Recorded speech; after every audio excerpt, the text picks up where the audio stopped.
child. And though the road is rocky, I'm ready to try the next mile to bring sight to the blind man and sound to the deaf child. We will survive in this concrete wilderness. Swimming through the waters of Babylon like a rebel fish. Junglist, specialist, predator and survivalist. Spitting heaven's fire from his lips. Burning slave driver.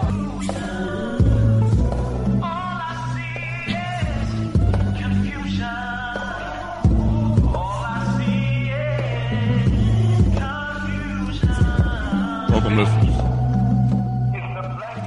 to Time for an Awakening on Black Talk Radio Network, new media for the new millennia. This is a history and current events program from a cultural perspective. We find this program necessary because Hosea 4:6 states, "My people are destroyed for the lack of knowledge." But we as a people can turn this around. Proverbs 4:7 states, "Wisdom is the principal thing. Therefore get wisdom. And with all that getting, get an understanding." Again, welcome to the program this evening with your hosts, Brother Elliot and Brother Richard. The number to reach us to join the conversation this evening is 215-490-9832. That's 215-490-9832. We're streaming live at several locations. You can go to timeforanawakening.com, which is the homepage, and catch the live stream from that location. You can go to www.blacktalkradionetwork.com/Time for an Awakening. Again, that's www.blacktalkradionetwork.com/Time for an Awakening. Catch the live stream there also. You can go to ourradionetwork.com. Again, that's ourradionetwork.com/Time for an Awakening. They broadcast from the Black Belt and catch the live stream there. Or you can download TuneIn to any of your handheld devices. TuneIn is a free app. And in that TuneIn search engine, just type in Time for an Awakening. There you'll see the icon. You can stream the program live, even into your car if you have the Bluetooth capabilities or the auxiliary connection. Again, that's Time for an Awakening radio program with the live stream on the TuneIn app. Drop us an email at timeforanawakening@gmail.com. Again, that's timeforanawakening@gmail.com. Time for Awakening also has a fan page on Facebook. In that Facebook search engine, just type in Time for an Awakening radio program. There you always see interesting content being posted daily by myself or Brother Richard. And do me a favor before you leave that page, just hit that like button. That's Time for an Awakening radio program with the fan page on Facebook, and Time for an Awakening media is there. Always full of the latest podcast on Time for an Awakening. Interesting articles that you can read or download at later times or share with your friends. Also, check out the Time for an Awakening marketplace and our partnership with the BB Toomey. Always interesting content being posted daily, almost daily, in the marketplace. African language classes, classes on education, economics, social systems, health, and a lot more taught by professors on both the continent and the diaspora. So check it out. Check out that Time for Awakening marketplace and our partnership with the BB Toomey. Make that one of your favorites. Put that in your address bar. That's timeforanawakening.com. Timeforanawakening.com will take you straight to Time for an Awakening media. Tonight, little change. We had a guest that was scheduled. I think the guest might have canceled. We'll know, I guess, momentarily, because they're scheduled to call in at 7. But if they don't, it's no problem. You'll be the guest. You can call in, and we'll go into open forum. And just use the dial-in number, 215-490-9832. Again, that's 215-490-9832. And we'll just, we don't have our guest that called in at his allotted time. We'll just transition into open forum. And we'll be right back to get the program started after a brief word from our sponsors.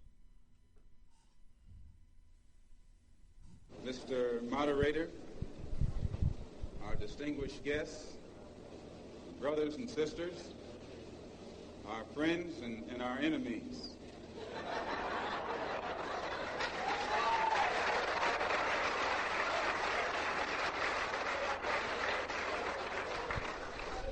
Everybody is here. You are listening to Time for an Awakening Media, part of the Black Talk Radio Network. For podcasts or live programming, hit them up at timeforanawakening.com.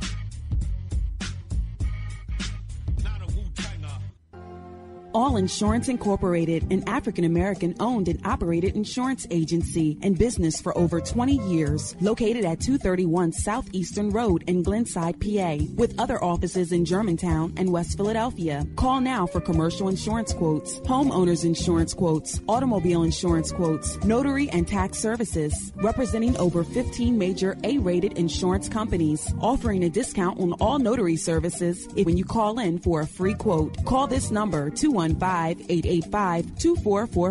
That number is 215-885-2444. 215-885-2444. All Insurance Incorporated.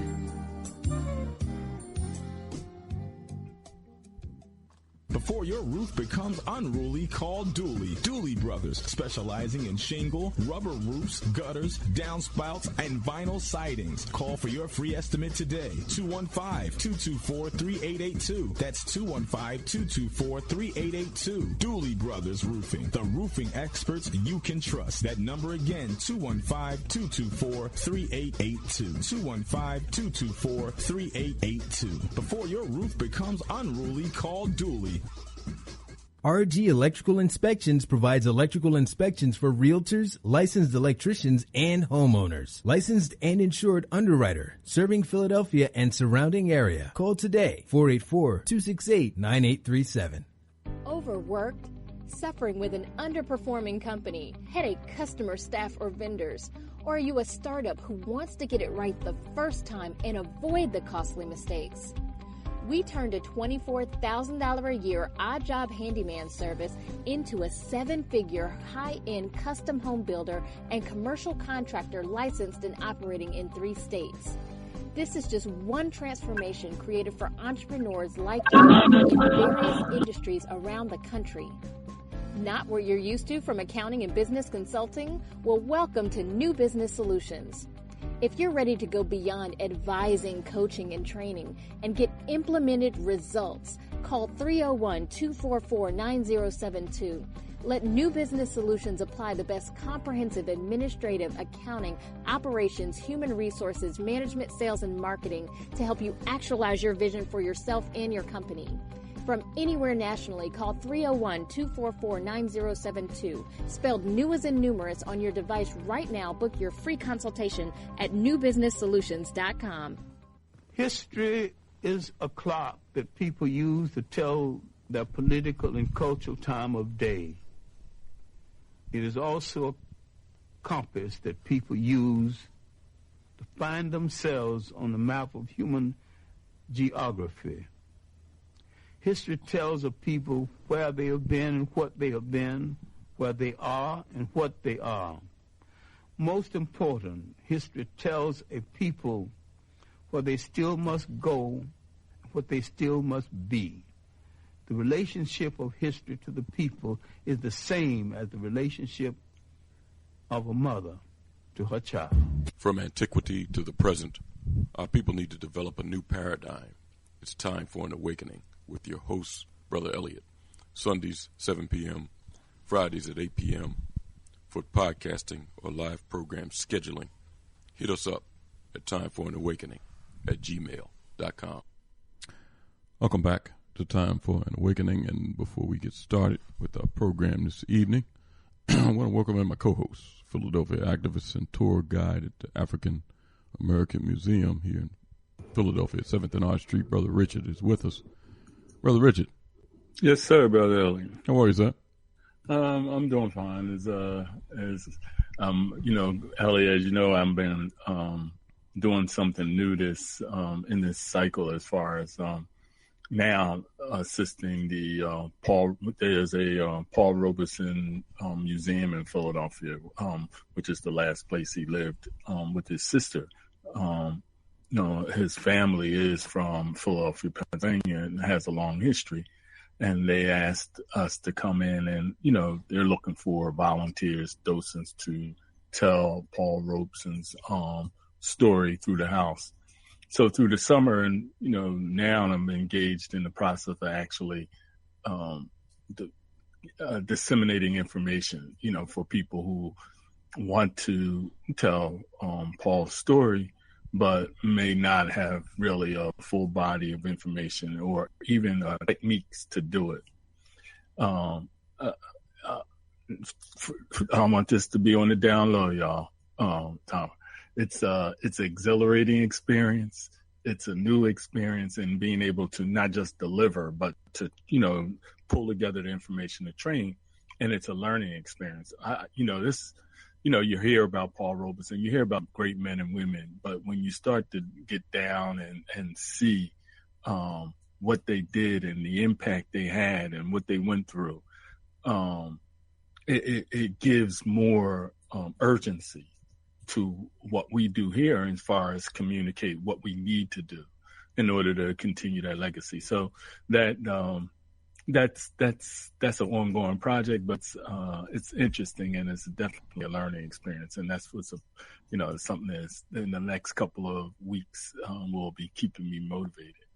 And I hope other people really look into Mr. Robeson's history and experience, because it does come out that he set his position as an artist. When we talk about artists, he set the foundation of what artists should be about when they're talking about engaging in politics, because he was, here's a man that was a lawyer, a professional football player, an actor, singer, and he brought the Negro spirituals to the European world, as far as what we, just like now they say hip hop does. Mr.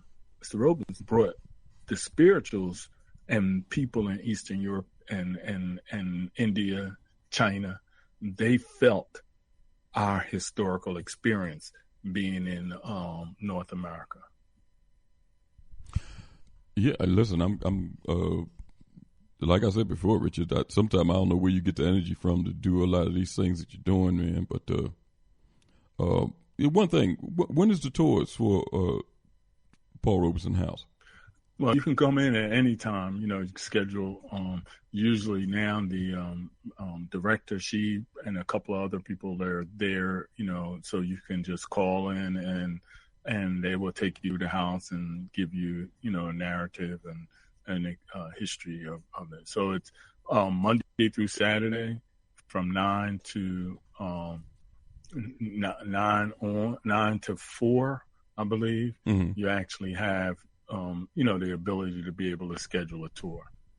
And that's at, what's that, 50th and Walnut, isn't it? 4949 Walnut Street. Okay. In Philadelphia. It's West Philadelphia. Okay. I got to get Professor Gerald Horn back on too, because he wrote a book. In fact, every time you look, he's writing books on different things. But he wrote a book on Paul Robeson, and I wanted to kind of get him on to kind of talk about it. And I use his book, as a part. Matter of fact, it's going into, because, Paul being a part. Professor Horn is like, he's the man. This guy really. I listen to him, and you talk about, energy. I don't know, because he uses, he's constantly producing. When you talk about knowledge production, he's constantly producing works. And the book that he did on Paul Robeson, it really focused on the international aspect of Paul.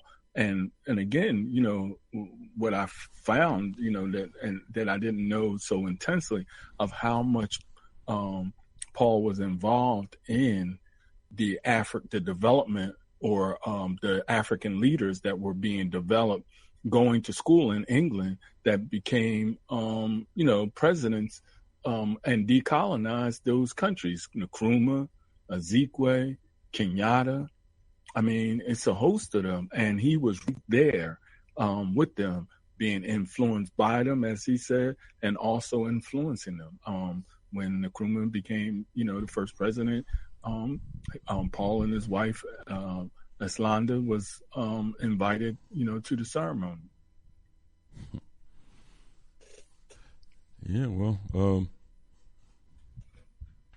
kind of glad you're out there. And what's his name? That and I'm sorry, I'm kind of bad on names until I talked with the gentleman several times. The gentleman that kind of taught all of you men how to do those tours and everything. He's been on the program. Joe Beckton. Yeah, Mr. Beckton. Is he? I know he's out there overseeing things. Yeah, he. Joe. He worked for the Park Service, and he did. And he did tours in Philadelphia at Independence Park, but he also trained a couple of us, and now he has his own company. He retired and he has his own company, and he also is a Civil War reenactor. Yeah, so, I remember he talked about that. Yeah. So he definitely with that regiment, the Black Regiment, was a part of the Civil War. He said, him, and he's definitely engaged in it. And that's another thing that we noticed, that as far as this when you talk about the intertransmission of information, intergenerational transmission of information, I mean, these white folks, they play they play those wars up. They don't be playing. I mean, you can get 10,000 of them guys out there reenacting, and that's Southern and Northern in these counties. Haven't really created the same passionate need in the next generation to be able to tell the story by actually being engaged in it. And one thing about especially the Civil War is, as African soldiers in it, I mean, that's when it was a lot of campaigns that we won. And I say we won, I'm saying African soldiers, because of the segregation of the regiment, that we actually engaged in, and even some of the generals had to make note, because they thought that African soldiers couldn't, now called African American soldiers, couldn't fight.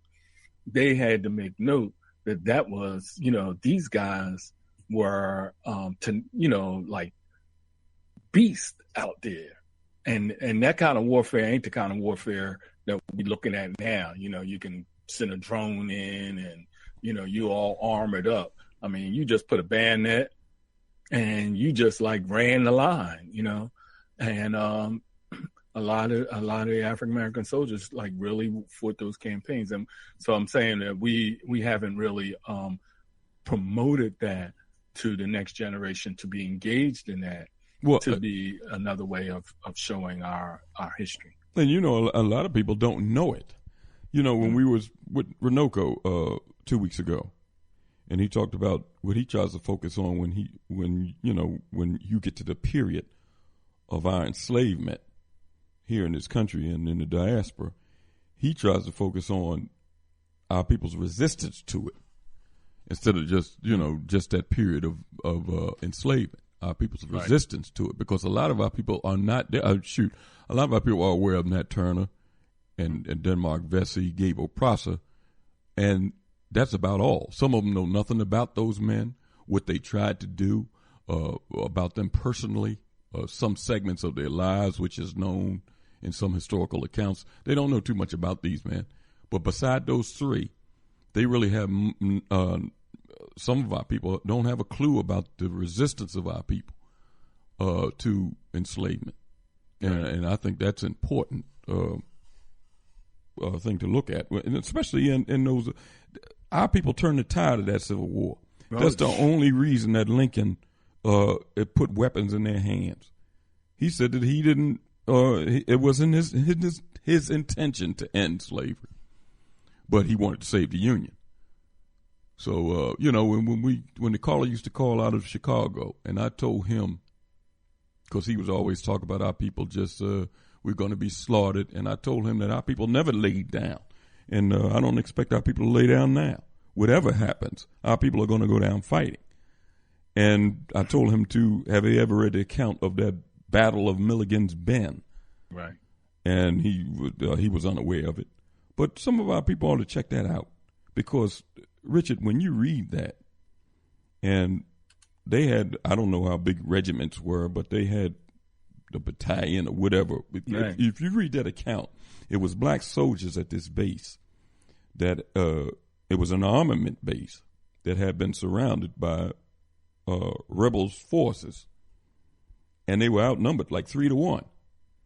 And the white soldiers that had the weapon, because the black soldiers there didn't have weapons, right, or loaded weapons. The white soldiers that was there, they dropped, they left, they abandoned the place. And I think the commander, or whatever that was white, wrote in his memoirs that the blacks that didn't have, they grabbed empty guns, they put bayonets on them, and they fought hand to hand with these rebel soldiers, outnumbered 3-1 that had weapons and loaded weapons. And they even said, because they had young people there. I think his armor bearer or somebody that used to carry stuff for this captain was 12 years old. I mean, you had our people out there, they were fighting these people hand to hand, just like you said, close quarters, hand to hand, and defeated those people at Milligan's Bend, had them on the run. So our people wasn't no chumps, especially when they had the opportunity to free. They were fighting to free themselves. They wasn't fighting for no union or to raise no flags or nothing else. They was fighting to free our people. And that's such an important and powerful point, especially as we look at now, because even the question of what is freedom, and are we willing to fight for it, or how we're fighting for freedom, or have we won our freedom? But I like to probably say just a different sound as far as a term, but we weren't fighting for freedom. We were fighting for liberation. And this is a liberation campaign that was going on since, whether they put it at 1619, but from the first time an African got shipped off the shores without their consent, there's Africans in all up and down that has been fighting, and when they talk about a return, to return to their natural state, which is to be able to define their own reality and live it out as they see it, not necessarily as an antagonistic with nature or people, but in a harmonious relationship with themselves and others. And that's not an easy task, but we have done that. And so being this type of chattel slavery, it's definitely something that we are dealing with, and fighting for, and showing energy, and those campaigns were of that. Let's before we go, because we got a couple calls waiting. Before we go to the phones, we're in open forum too, because it looked like our guest Richard might have canceled out or something happened. But it's no problem. We can always transition in open forum. Before we do that, let me throw this out there, because that's why it's important, Richard, that think tanks be established in all these cities, and a lot of them have them. Believe me, a lot of them have them. They might not be functioning on the level that we would like them to, but a lot of them have started them. But this stuff that's going on now, and it's not going to stop, because this system that we live under and the Europeans that run it, they were always warlike. When they first stepped foot on these shores over here, on these these shores, bloodthirst or bloodlust was on their mind, and it's been continuing over the centuries that they've been here. Now, the troops are being deployed to the Mideast, to Saudi Arabia, in fact. They're bolstering forces in that area and in the Gulf because of the potential problems with Iran. and this president is doing saber rattling, just like the other presidents, past presidents. But see, the thing is, Richard, my focus is always on our response and the response that we need to have. And black leadership that has been voted on by other black people to be their mouthpiece is not saying anything in reference to what's going on. Like, it's no response to this, no opinion on it.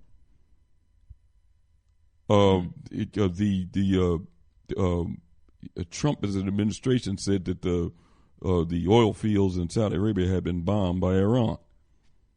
But if you look at other published reports and Al Jazeera and others, they said there's been no evidence produced by the United States showing this. So, and plus, I want some callers to call up in reference to this. Just don't sit back and listen to us. Because, do you believe the United States government when they're saying that Saudi Arabia was attacked by Iran or the oil fields was attacked? Do you believe them? You remember what happened with Iraq, mm-hmm. when it said they had weapons of mass destruction. They had Colin Powell go before the UN with pictures, phony pictures and all this other stuff. Colin Powell admitted later on that he was duped. He didn't know that the evidence wasn't even true. But should we have a response? Should black people in the United States have a response, or should we just be Stepford wives and go along with whatever this country wants to dictate and just go along with the go along, and then come back from these wars either doped up, alcoholics or dope addicts, come back with no jobs, no prospect of any work? Before, at least in Vietnam and some of these other conflicts, at least you could come back to your community, even though you didn't have no job. But now with gentrification going on rampant, you might go over there and not be able to come back to your community because it's been gentrified. So where you going? And what you going to do when you get back?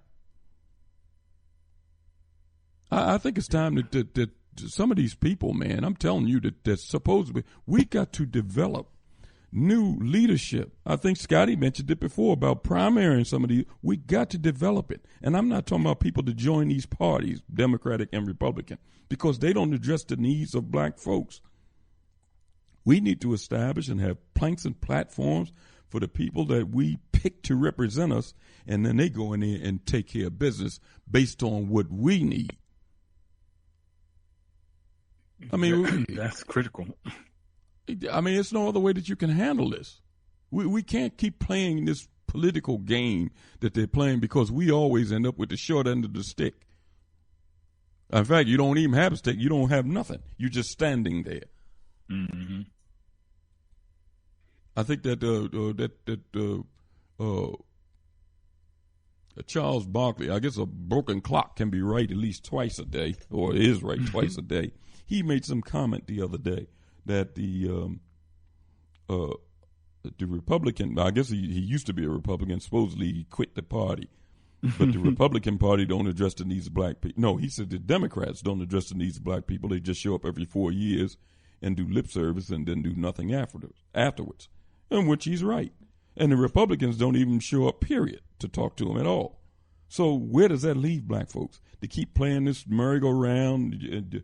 You go just like a merry-go-round when you're in the amusement park. You get on at one spot, and then you go round and round and round, no matter whether you go around 10 times or 20 times. When the ride ends, you're right back at the same spot you started from. Mm. We got to do something a little different here. We better. We say, listen, we see this stuff happening. What are we going to do? And some of our children are being deployed in these areas now. I just read a thing at, I don't know whether it was Al Jazeera or one of the Guardian or something, that the United States just threw some drones, just threw some bombs in Afghanistan and killed 30 farmers. Yeah. I don't know. Did you see that, Richard? Yeah. 30 innocent people. Now, if they mention 30 farmers, you can best believe that it might have been 90 farmers. And not only farmers, probably their wives and children. 30 innocent people, what they consider collateral damage. Now, just what do you think those people's families feel in reference to this United States? If they could get an opportunity to come here and strap a bomb to their chest or whatever and walk in a building, you don't think they would do that, Richard? Oh, yeah. So they play all these games like these. They don't know why these people are crazy. They do this, that. I mean, when you read these reports, sure, it's not affecting you. So a lot of people read it and, it's like water off a duck's back. But you got to understand, when they throwing these bombs over there and then killing innocent people and then just, oops, I'm sorry. That ain't going to cut it. And we're over here. We don't have nothing to say about it. We just go along silently and let other people make decisions for us, whether it's Democrats or Republicans, whether it's Bush, Obama, or Trump. They speak for you. They don't speak for me. And they shouldn't be speaking for the masses of black folks. Now, those bourgeois blacks that want to play these games and want to assimilate and do what they told, maybe they want to speak. Maybe they're already speaking for them. They don't speak for me in a lot of these actions. Let's go to a couple of callers, Richard, and bring them on. And I want to talk about this article, and I'll share that probably in the second hour of the program. Let me go to let's go to North Carolina and get Scotty on here. Scotty? Hey, what's going on, fellas? How you doing? All right, now. How you doing? I'm doing the best I can under these conditions. So listen, y'all covered a lot, man. And there was a couple of things I want to chime in the area of war. Mm-hmm. As y'all know, I'm a Gulf War veteran. I served in that when they said Saddam was invading Kuwait, and we had to go over there and help the Kuwaitis and protect the Saudis and all of that. And the reason Saddam attacked them, I found out, was because they were stealing oil from Iraqi territory. That's the reason they attacked Kuwait. And Kuwait wasn't a real country, man. After World War II, how the superpowers redid the whole map and even created new nations. Mm-hmm. That's how Kuwait was created. Then they installed these puppets that they call royal family and what have you. But I spent 6 months in Saudi Arabia during the Gulf War. I wasn't on the front lines. I was communications in the support system. I wasn't that far from Riyadh, and I had opportunity to observe their cultural norms. And those are some barbaric people, man. I'm just gonna say it like, just plain. I saw a lot of barbarity over there, man. Some of them white boys will be trying to get us to go, to Riyadh to watch them cut people heads off and hands off and stuff like that. I was like, I ain't trying to go up there and see that shit. But excuse my language. But anyway, segregation, gender segregation and whatnot. And those men, man, they used to give me some looks like they wanted to kill me. Now, bin Laden, and somebody had pointed this out when Trump just announced they sending troops over there, right? And if you're one of them troops, you better watch your back over there, okay? Especially if you're a woman. But like he rightly pointed out, bin Laden cited them putting troops in Saudi Arabia as the whole reason he started Al-Qaeda. Mm-hmm. And they started attacking the United States. And then, 9/11, not that I believe the official story, but according to the official story, 9 of the 12 hijackers were Saudi Arabian. Mm-hmm. And then, they covering up a whole lot of stuff. I read that the victim families have been suing for the United States to declassify, because that 9/11 report they put out was heavily redacted. And they're saying, there's been some leaks that the Saudi government did support those hijackers and whatnot. But it was, like you mentioned, Colin Powell and that whole charade at the UN to get to then attack Iraq, and Iraq didn't attack us and what have you. So, I just don't understand. Well, I do understand. I think we shouldn't be going in the military. And unfortunately, from my reading of history and military conflict, look, man, as y'all was talking about the Civil War, because that's what prompted me to call in. Lincoln was always a segregationist. That's plain and clear, although they don't mention that. He was always a segregationist. He thought black people to be inferior. It wasn't just some of his generals that was saying that. That was him. That was his core belief and what have you. And it was only after they started losing, they were getting their butt kicked by the Confederacy, that he issued the Emancipation Proclamation and allow free black men, because the majority of them were free. They weren't enslaved. They were free. Living under a segregated, oppressive society grants you, but they were free. And they joined, and it was like 200,000 of them. They joined. Frederick Douglass recruiting them. What's his name? Martin Delany recruiting and what have you. And they finally convinced Lincoln to let black people fight. Man, we'd be living in the CSA today if not for black people. Matter of fact, I would even take it back to the Revolutionary War, where 1/3 of the soldiers were African Americans. They wouldn't have beat the British without us. You know, and all of their conquests, and you know, we have to take the good with the bad as well. And you were talking about assimilation and what have you. So after the Civil War, you know, you still, it's not that I'm blaming these black people or anything. I'm just stating facts or whatnot. Now, of course, we know the black codes came along, and some of those men just stayed in the military. They stayed in the military for the benefits, for the jobs, and what have you, and to have, you know, some kind of stability. And then, you know, when they talk about guns won in the West, no, black soldiers won in the West. They used them black soldiers to attack them Native Americans, man. Because I was stationed at Fort Huachuca, the home of the Buffalo Soldier, who hunted down, you know, the Apache chief, their co-chiefs, and what have you. The base sits right at the military base sits right at the base of the Co-Chiefs Mountains. And you know, even these Native Americans came to respect, you know, the fighting ability of those black troops and said they were tough. That's how they got the name Buffalo Soldier. But and then when you look at the conquest of Puerto Rico, you know, a lot of them Rough Riders and stuff that went over there to invade that country, to fight against Spain and take over that colony, they were black. It's like, man, we just keep helping them. We keep helping them because we trying to escape poverty. We trying to improve. That's the only reason I went into the military, was to get college money. You know what I'm saying? I didn't grow up, you know, nobody promoting to me God and country and serving your country and all that. No, I went in there because of financial circumstances. The majority of the people, white, black, Latino, whatever, go in there because of financial reasons, and they just trying to get benefits and a leg up in this society. And as a young 20-something-year-old, I wasn't thinking about the wider picture of what I was participating in. And that I was being a tool of American imperialism / white supremacy. So any young person that I have an opportunity to talk to that's talking about going into the military, or even on social media or on a radio program, stop going in the military.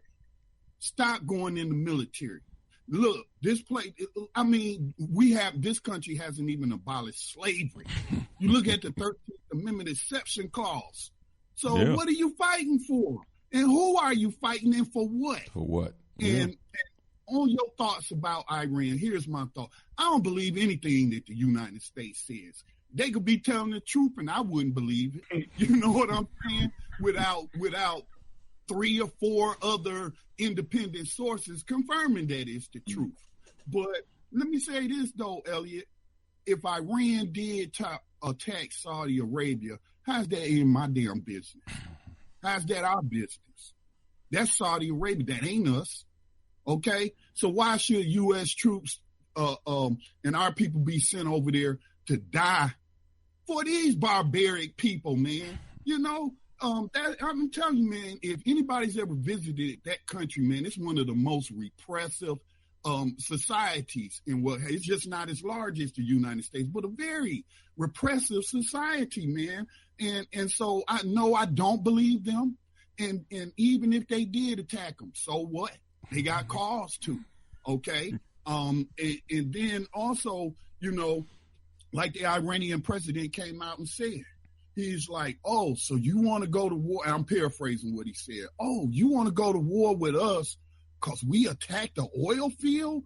Is your allegation? Not that we attacked the city or killed a whole bunch of civilians. We blew up some oil infrastructure. So you ready to go to war for that?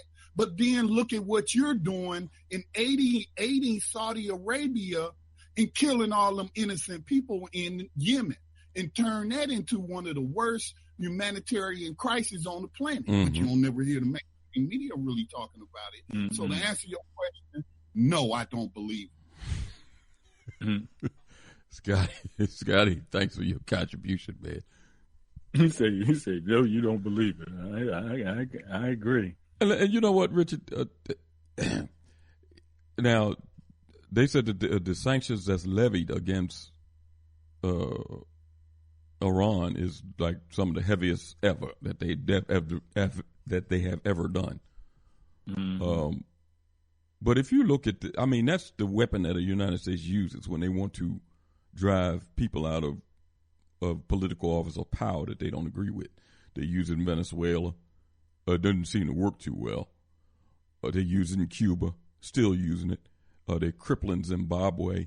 But see that, and with the United States knows it clearly. They're not hurting the people that's in power in those countries because they're going to survive. They're hurting the people, and see, they want the people to rise up against them. And then they'll send weapons in. If they can find some group of quote-unquote rebels, they'll send weapons in to fund them and basically start some type of conflagration or even a civil war. That's what the United States is all about. And it's kind of odd that they make it a big stink about oil fields being attacked without proof. But when that journalist, who, if I'm not mistaken, was an American citizen, working for the Washington Post, even though he was in Iran, he was born and raised in Iran or in Saudi Arabia, went back to marry his wife, but he had to go to the consulate to get permission. He goes in the Saudi Arabian consulate and never comes out, was murdered. And for all intents and purposes, I think they said that they found evidence that he was murdered in the consulate. Right. Nothing ever came about in reference to that. Nothing. But they're ready to go to war, just like Scotty said, because some oil fields was bombed by who knows who. It might have been the United States bombing an oil field. It could have been Israel. Who knows? And John, I heard the Saudi prince trying to make it as because the oil field was bombed, that it wasn't just against Saudi Arabia, it was against humanity because of so much of the Saudi oil is used by so many other countries. So, by having this attack. But it's interesting, the ones who claim to have actually done it, because they ain't even supposed to have the sophistication to deal with the Houthi, they don't even bring them up. It's strictly, trying to make this contest with Iran, which I think is still probably a false thing, because on the other side, I've seen that the Saudis is now trying to get money people to together to put the oil field, put the company, Amoco, under an IPO. So they're forcing other Saudi or other wealthy Saudis to consolidate their money in order to take this company to another level. Now, I would assume, I don't know, Saudi Arabia may be different than America, because in America, everything is insured. Everything is insured. So I don't know if those oil fields is insured. So here that's another, in my crude way of thinking, another pot of money that's come back. And they said that they'll have it repaired in a month. But what Saudi is dealing with is that with the whole thing of, we take it to another level of, they're talking about transitioning the whole oil production energy mode to something else. That oil is not going to have the value it has in 10 years.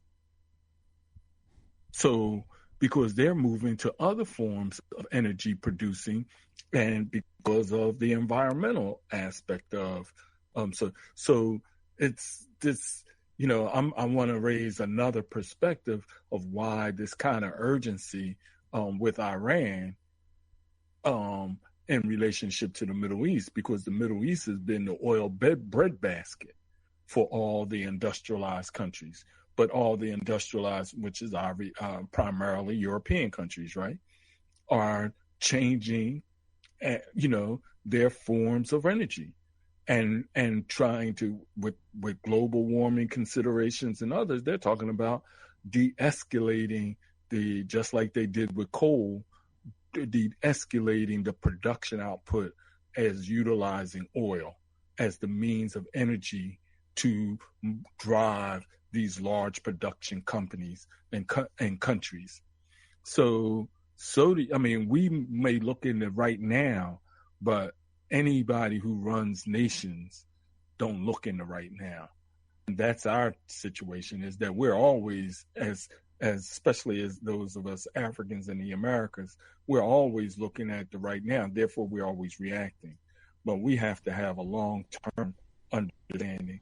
And I think that when we evaluate America and its geopolitical, economic, military policy, we should stay centered to what our quest has always been, because, and that's for those who've maintained it, we have been the moral conscience of this country. And when we don't translate that, as you say, we're all up in other people's business like it's our business. And we know that they ain't looking out for our interests. So when we see wrong, like not saying anything about Yemen, like doing what they did to Gaddafi and the aftermaths of the slave auction sites being developed because of the bombing, or, the starvation of people in Venezuela. These are all moral issues that are, when you talk about military strategy. And who but us should be speaking out loudly? I don't care about the life whites or the right whites, but Black people should, based off our particular history, more than anybody else, other than the native population, should be looking at and making analysis from that moral imperative. I ain't saying that we got to be goody, I'm just saying we should be what we know is right, speaking to what is right. And that's what, when you read about those politicians, that's what I see out of any Black politician. I don't hear them speaking at all. No, they're not. But I definitely don't hear them speaking from the perspective of what's right. And Black folks that have voted for them should hold them accountable. Keep a scorecard on these people. Every time you get an opportunity, because they're going to come around for votes, every time you get an opportunity to confront them on these issues. Don't stand and be. Some of our people got the tendency to do almost what Cynthia McKinney said, to be just standing there and be bystanders, watching, not saying nothing, or talk about it after the fact. You need to confront these people when you have an opportunity and put them out on Front Street about what they're not doing, who they playing footsie with, and how they're betraying the trust of their community. These people we dealing with, Richard, they have long-term goals about what they're doing. They meet all the time. They make plans against other people. They consider people's lives like a chessboard. And they're making plans. And if you look at the plans, the loose plan, I'm just going loosely. I'm no politician, don't profess to be one. But if you look back in maybe the 70s, United States had, or earlier than that, the Shah of Iran was United States man in power over there. Mm-hmm. And when he was ousted, they used Saddam Hussein to be their ally, who was in Iraq at the time. But now you see that they made a concerted effort during the Bush administration, during the Clinton administration, and during the Obama administration to basically vanquish what they consider all their enemies in the Mideast. Enemies of them and enemies of Israel, their ally, which was Libya, Syria, which is a civil war going on now, Iraq, which is basically plunged in the civil war after they disrupted their government. The same thing with Libya. Now they're starting on at Somalia, which is still fighting going on. Now they're focusing in on Iran. So, I mean, we see that they had. Go ahead. At the same time, silently talking about how they have to go to war with China. Yeah, well, our people need to be able to speak to these issues. If the people that they voted to represent them is not speaking, we need to develop new leadership among our people and start taking the reins of what we're doing. And, you know, I know people got a lot of thoughts about us going to other places and be able to govern ourselves, and there's nothing wrong with that. I believe that's going to happen eventually, whether it's here or elsewhere. But you do have to start practicing what you're preaching where you are.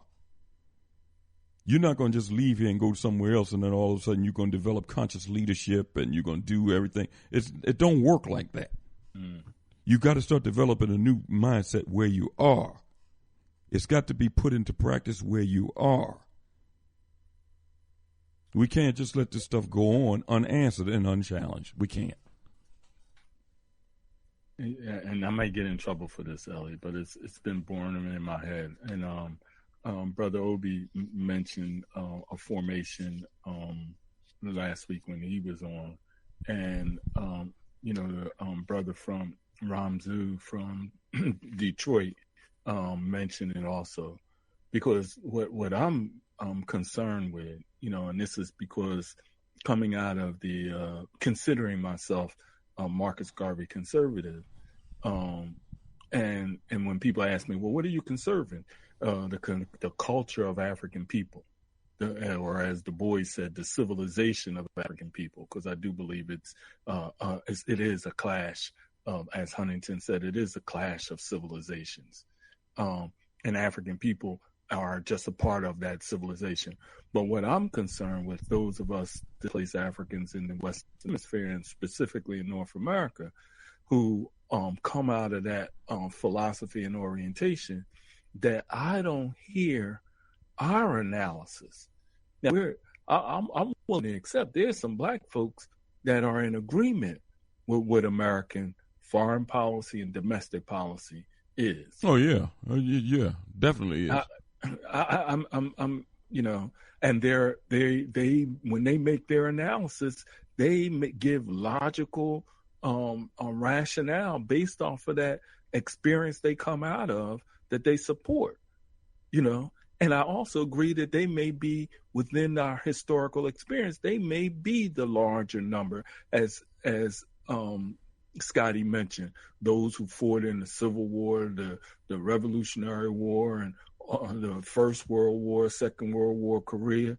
I would say there was some Americans of African descent that are what they call patriots, even as the country show as a group the despise or the lack of respect for their position. They might give some individuals, but as a group, I would give them that they're the larger number.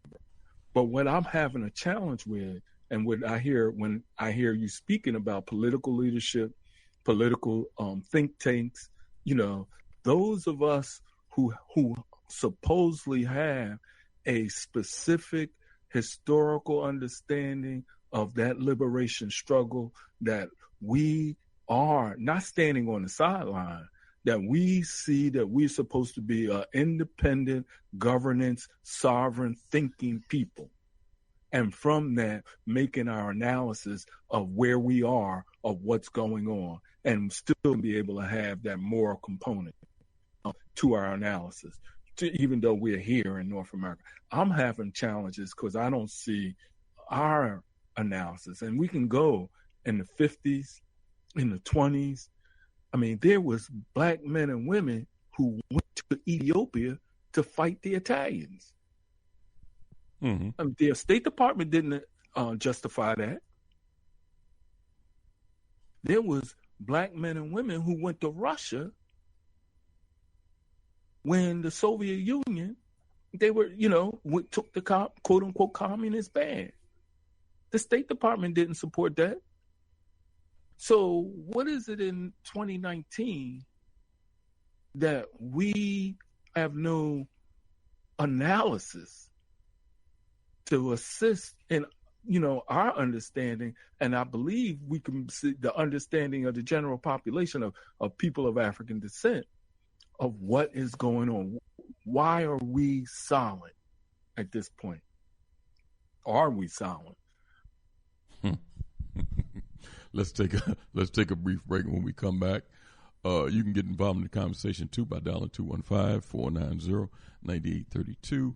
That's 215-490-9832. We're in Sunday evening open forum on Time for an Awakening. We'll be right back.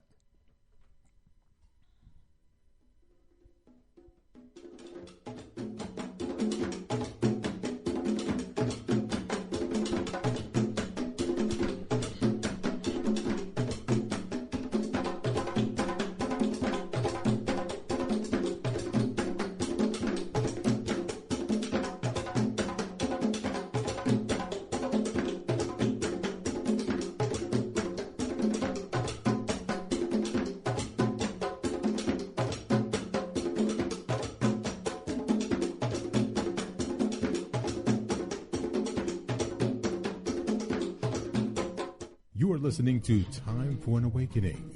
Time for an Awakening with host Brother Elliot and Brother Richard on Time for an Awakening Media, part of the Black Talk Radio Network.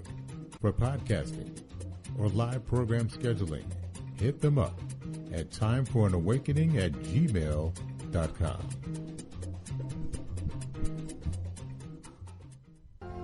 All Insurance Incorporated, an African-American owned and operated insurance agency and business for over 20 years, located at 231 Southeastern Road in Glenside, PA, with other offices in Germantown and West Philadelphia. Call now for commercial insurance quotes, homeowners insurance quotes, automobile insurance quotes, notary and tax services, representing over 15 major A-rated insurance companies, offering a discount on all notary services when you call in for a free quote. Call this number, 215-885-2444. That number is 215-885-2444. 215-885-2444. All Insurance Incorporated.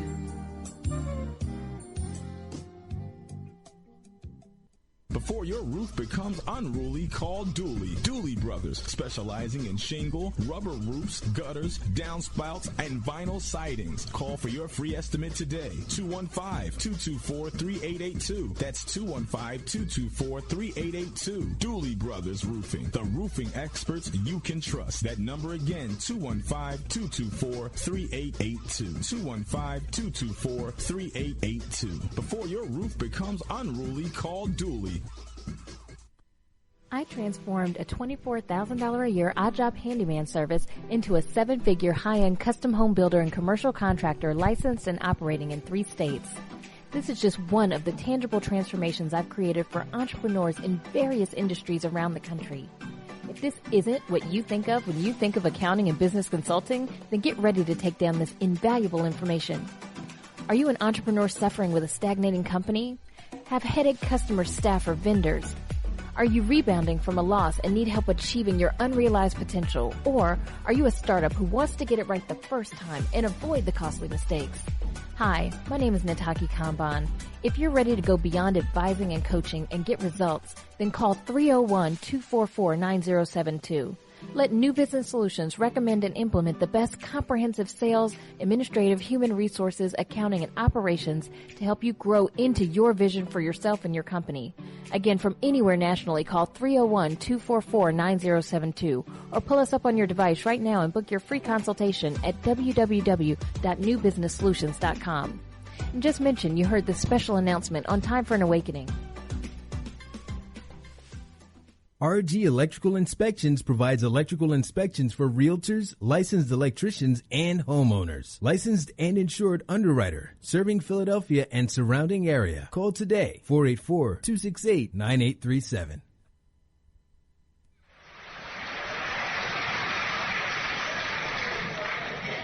So this government has failed us. The government itself has failed us. And the white liberals who have been posing as our friends have failed us. And once we see that all these other sources to which we've turned have failed, we stop turning to them and turn to ourselves. We need a self-help program, a do-it-yourself philosophy, a do-it-right-now philosophy. It's already too late philosophy.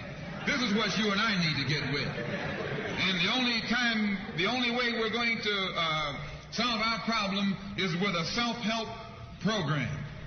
Before we can get a self-help program started, we have to have a self-help philosophy. Black nationalism is a self-help philosophy. What's so good about it, you can stay right in the church where you are and still take black nationalism as your philosophy. Be such an explosive political year, because this is the year of politics. This is the year when all of the white politicians are going to come into the Negro community. You never see them until election time. You can't find them until election time. They're going to come in with false promises. And as they make these false promises, they're going to feed our frustrations. And this will only serve to make matters worse. I'm no politician. I'm not even a student of politics. I'm not a Republican, nor a Democrat, nor an American, and got sense enough to know it.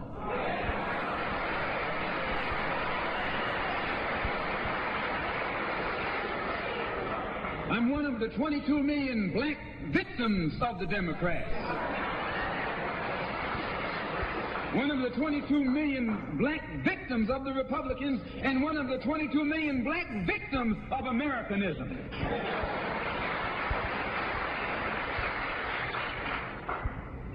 And when I speak, I don't speak as a Democrat or a Republican.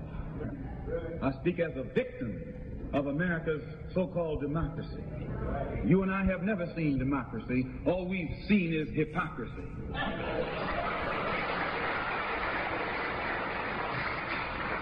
When we open our eyes today and look around America, we see America not through the eyes of someone who has enjoyed the fruits of Americanism.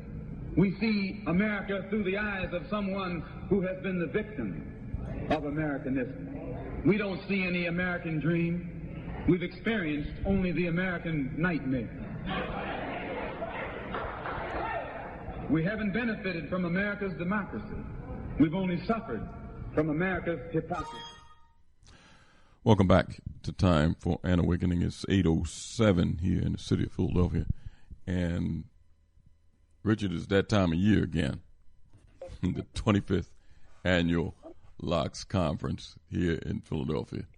Oh. It'll be at the, again, at the Orton Reed Charter High School at, that's 30th and Reed.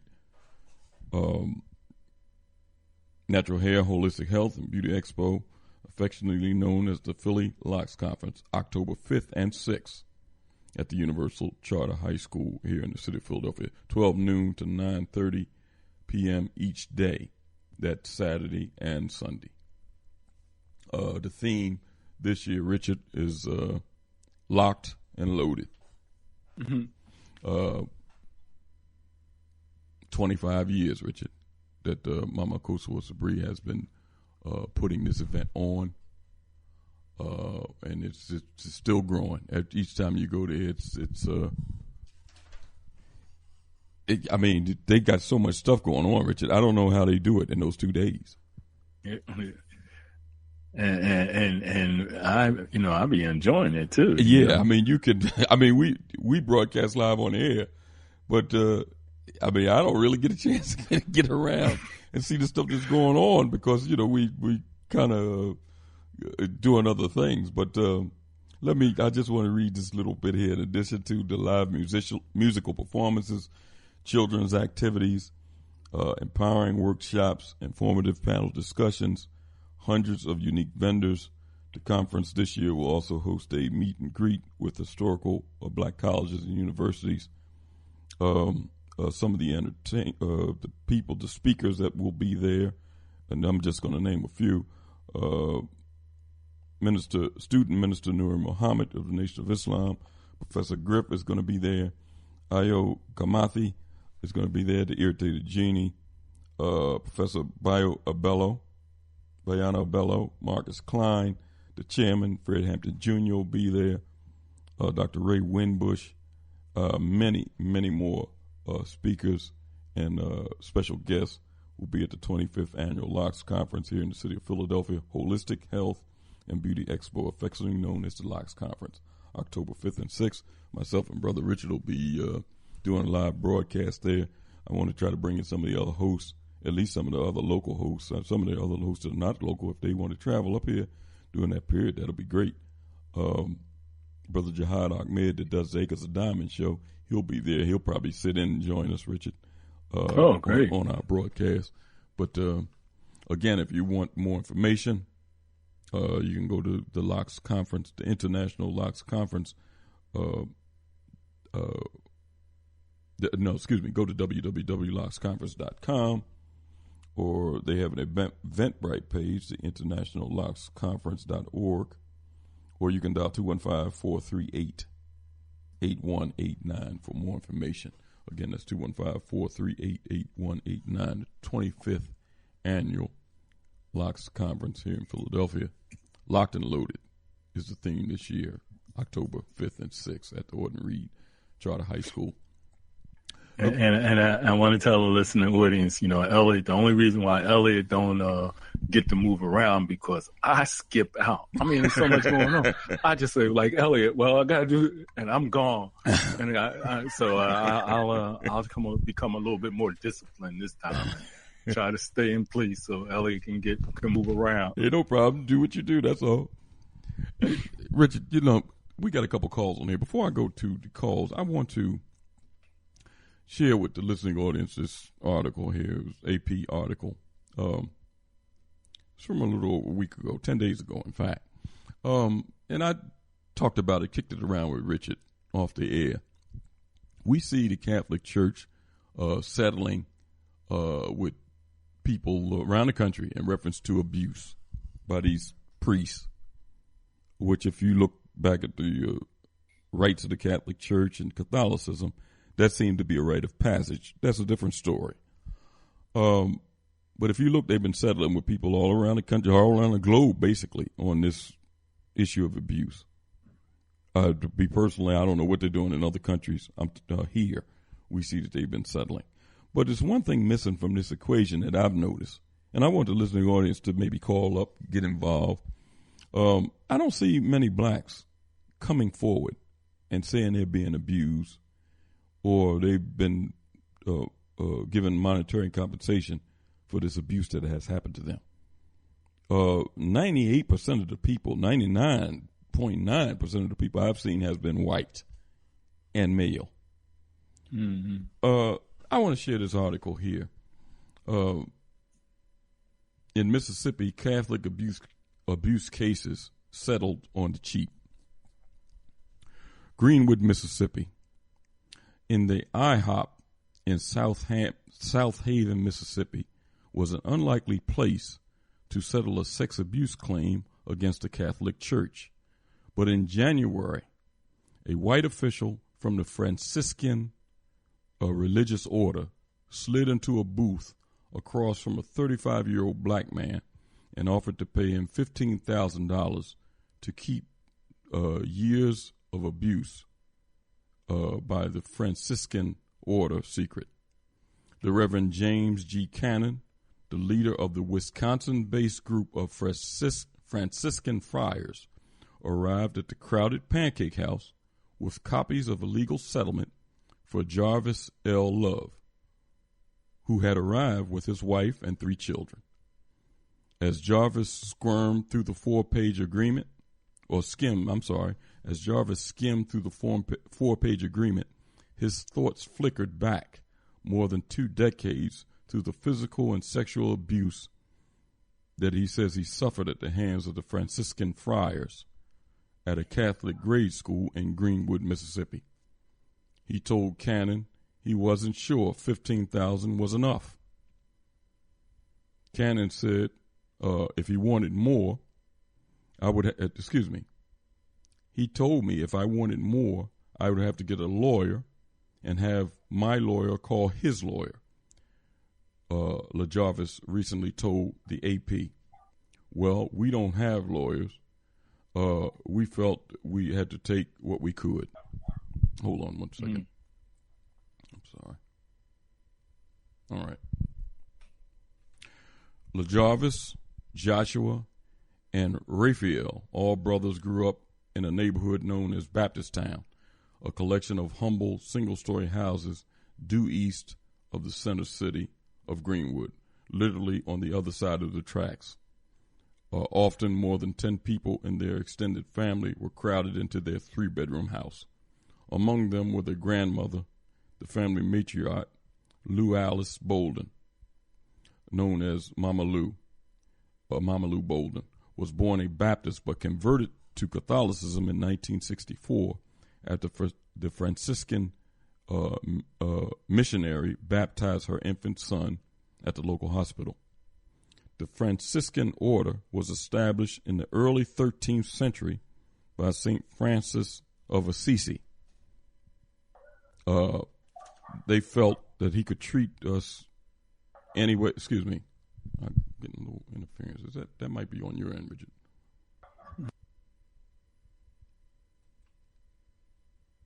I hope it's not. I'm sorry. I lost my place here. Let me go back.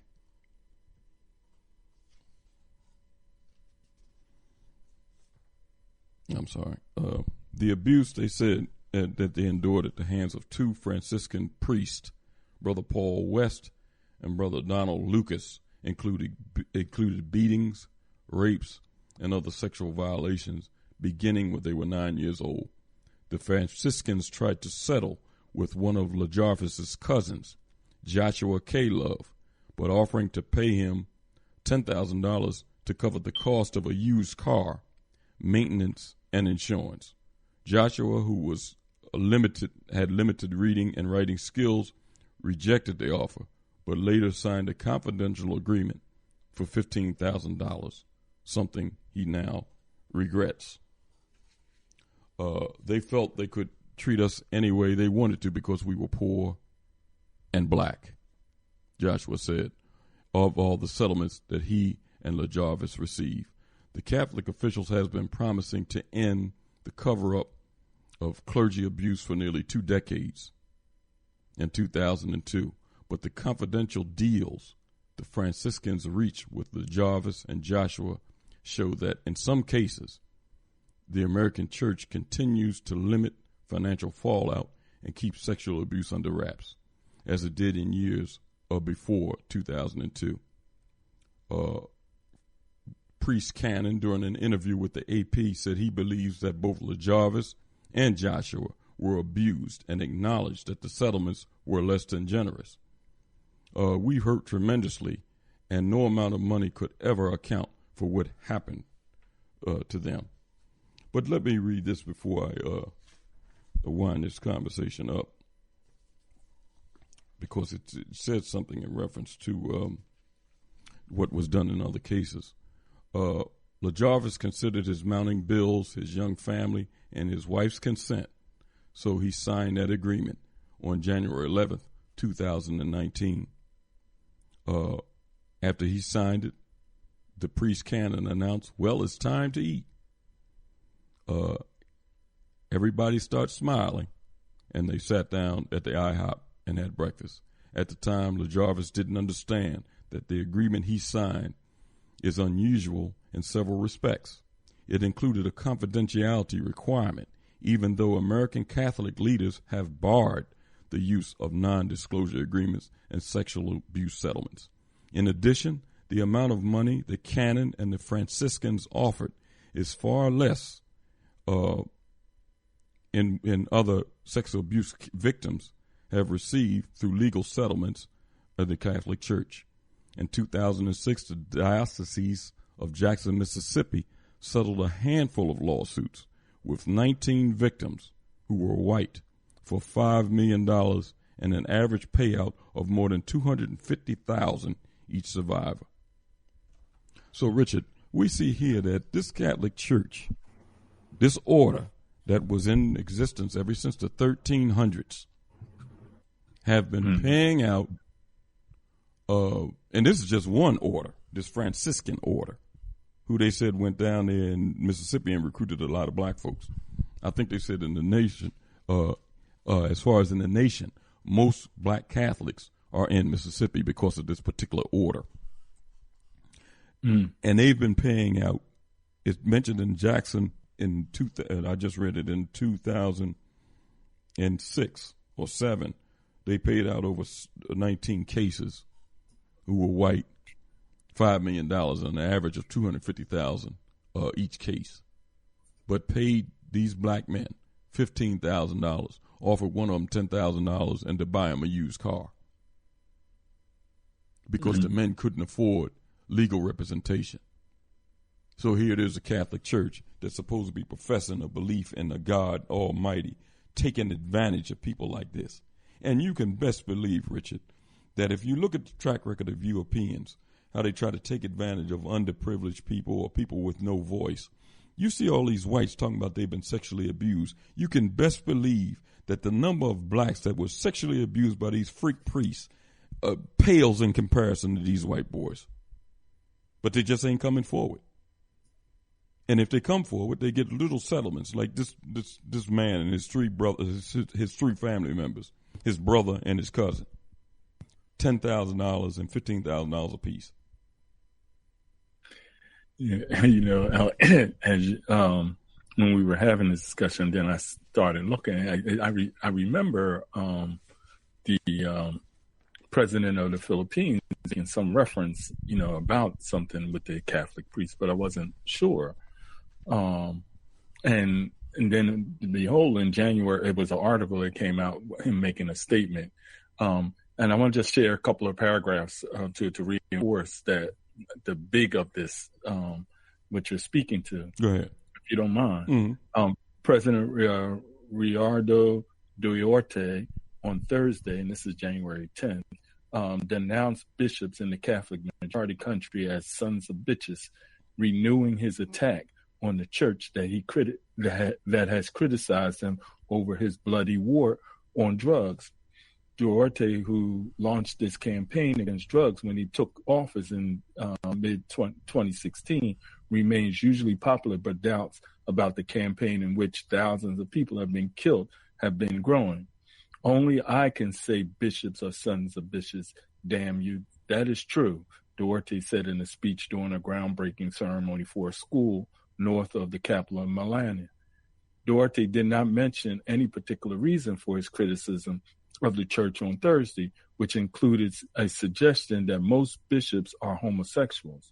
Most of them are gay, he said. They should come out in the open, cancel celibacy, and allow them to be boyfriends.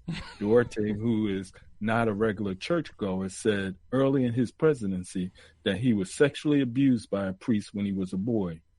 The Roman Catholic Church is facing clerical sexual abuse scandals in various parts of the world, although there have been no major cases in the Philippines. Okay, yeah. So that just goes along with what I'm saying.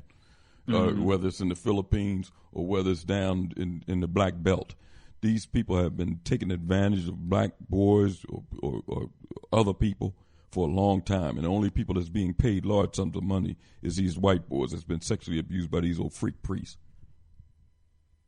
Some of our people that sits in these places, these Catholic church, need to question these priests that stand in front of them in reference to this, instead of just on Sunday mornings doing all these ceremonies and then going home. Because who you doing the ceremonies to? The Pope? Some of those other priests, freak priests? The Pope has been covering up for these other freaks. I ain't got no proof, but I think all of them have been involved in this type of behavior. If not, why are you covering up for these other guys that's been doing it? Priests moving around to different parishes when they get caught, or when the heat start to come down on them, they switch them around. They're in a different parish. Send them to another country so they can continue the freakish behavior. Well, it's definitely Pennsylvania has its share. Exactly. You see that expose that they did here on the ones here. Man, come on. Let's go to a couple of these calls. Let's go to 215. 215? Hey, Brother Elliot and Brother Richard. How y'all brothers doing? Hey, sir. How you feeling? Right I'm doing fine. All praise be to Allah. Our Brother Elliot and Richard, let me tell y'all brothers, man, I don't even know where to begin. You know, when you start off with Scotty with the Iran, Saudi Arabia thing, the United States, then the pedophile, freaky Catholic priest, as you say, Elliot. But before I do all that, I must say this as a moment of levity. I don't know what you and Richard gonna do after y'all leave the show, but I think it's only fair that y'all do your civic duty and go to the Ben Franklin Bridge to protect our white brothers and sisters, because they might commit mass suicide because the Eagles lost again to the so-called lowly Detroit Lions at home. So if you want to prevent our white brothers from a mass suicide, I suggest you and Richard go to the bridge and protect them so they won't, commit no mass suicide. Okay. Hey, Brother Joe, I from the amount of shirts black people I seen with them Eagle shirts on around today. It ain't gonna be just protecting them. Well, Brother Elliot told me that this past week, Brother Richard. Brother Elliot said, "Don't forget it's us too." So hey, you're right, Brother Richard. Yeah, protect us too. Mainly us, though. But you can, I guess, protect some of the white boys from committing suicide. Do it too. But one has to do their civic duty sometimes. Sometimes life calls for that. But anyway, on a more serious note, I don't know where to begin. Like I said, Brother Scotty, when Elliot was talking about how they use Colin Powell for that weapons of mass destruction and everything, when he got before the UN and said Saddam had weapons, which was a blatant lie, and it's like, and I'm like, Brother Scotty, I question. I don't believe nothing these devils say, even regarding what's going on with the Iran allegedly, shot up the Saudi oil field. Don't forget, again, it just proves our point. You done with demonic minds. It doesn't matter whether it's a Democrat administration or Republican. Bush and Trump is Republican, but back in, was it 60, whatever it was, Lyndon Johnson, 63, 64, he was Democrat president. He lied on the Gulf of Tonkin, said the Vietnamese attacked the United States ship to get the United States involved in Vietnam, which was a blatant lie. So we see these devils. It don't matter whether they're Democrat or Republicans. Like you so correctly said, Ellen, it's not being hateful or violent. It's just the truth. They are warlike people. These people love war. Whether it's the Democrat administrations or Republicans, these people love war.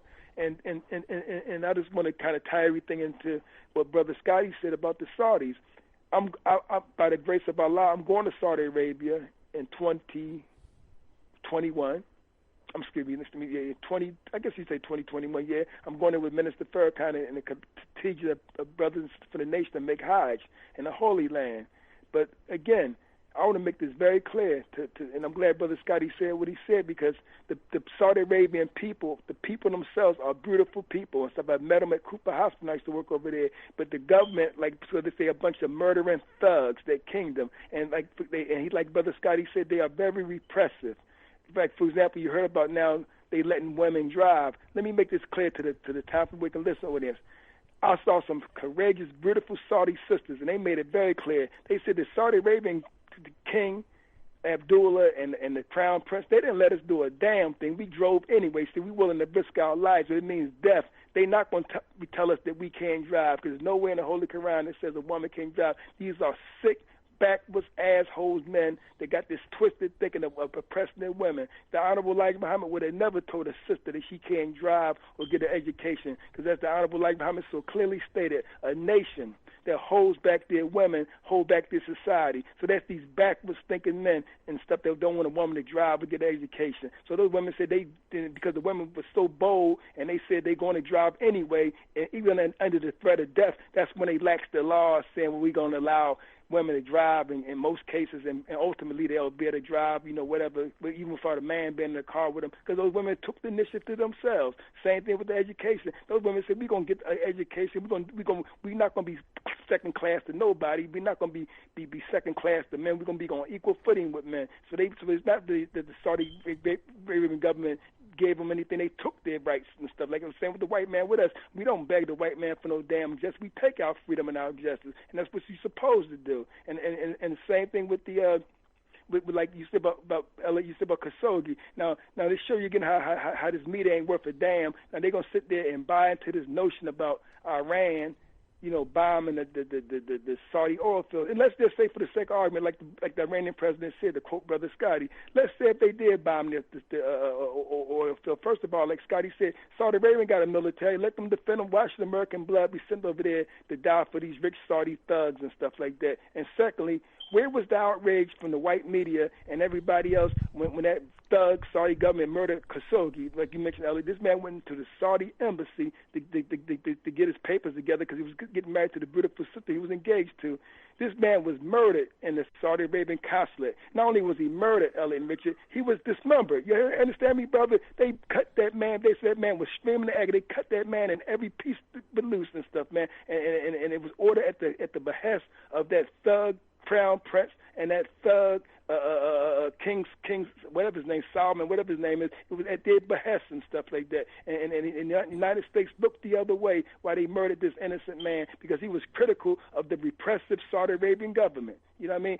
See, people like the Saudi Arabians, they do a gross disservice to Islam because they got people around the world thinking Islam is oppressive when it's not. Islam is the thugs like him that practice Islam in that backwards, twisted way where they want to oppress their own women. You have to be a damn fool to want to oppress your woman, but that's that backwards thinking that they have, man. And I just want to make that point very clear, Elliot. The people of Saudi Arabia are beautiful people, just like the people in most of these countries that you see that's portrayed negatively by the United States or the media. The people themselves are beautiful people. It's the thug governments that they have that puts the bad image to the world. You know what I mean?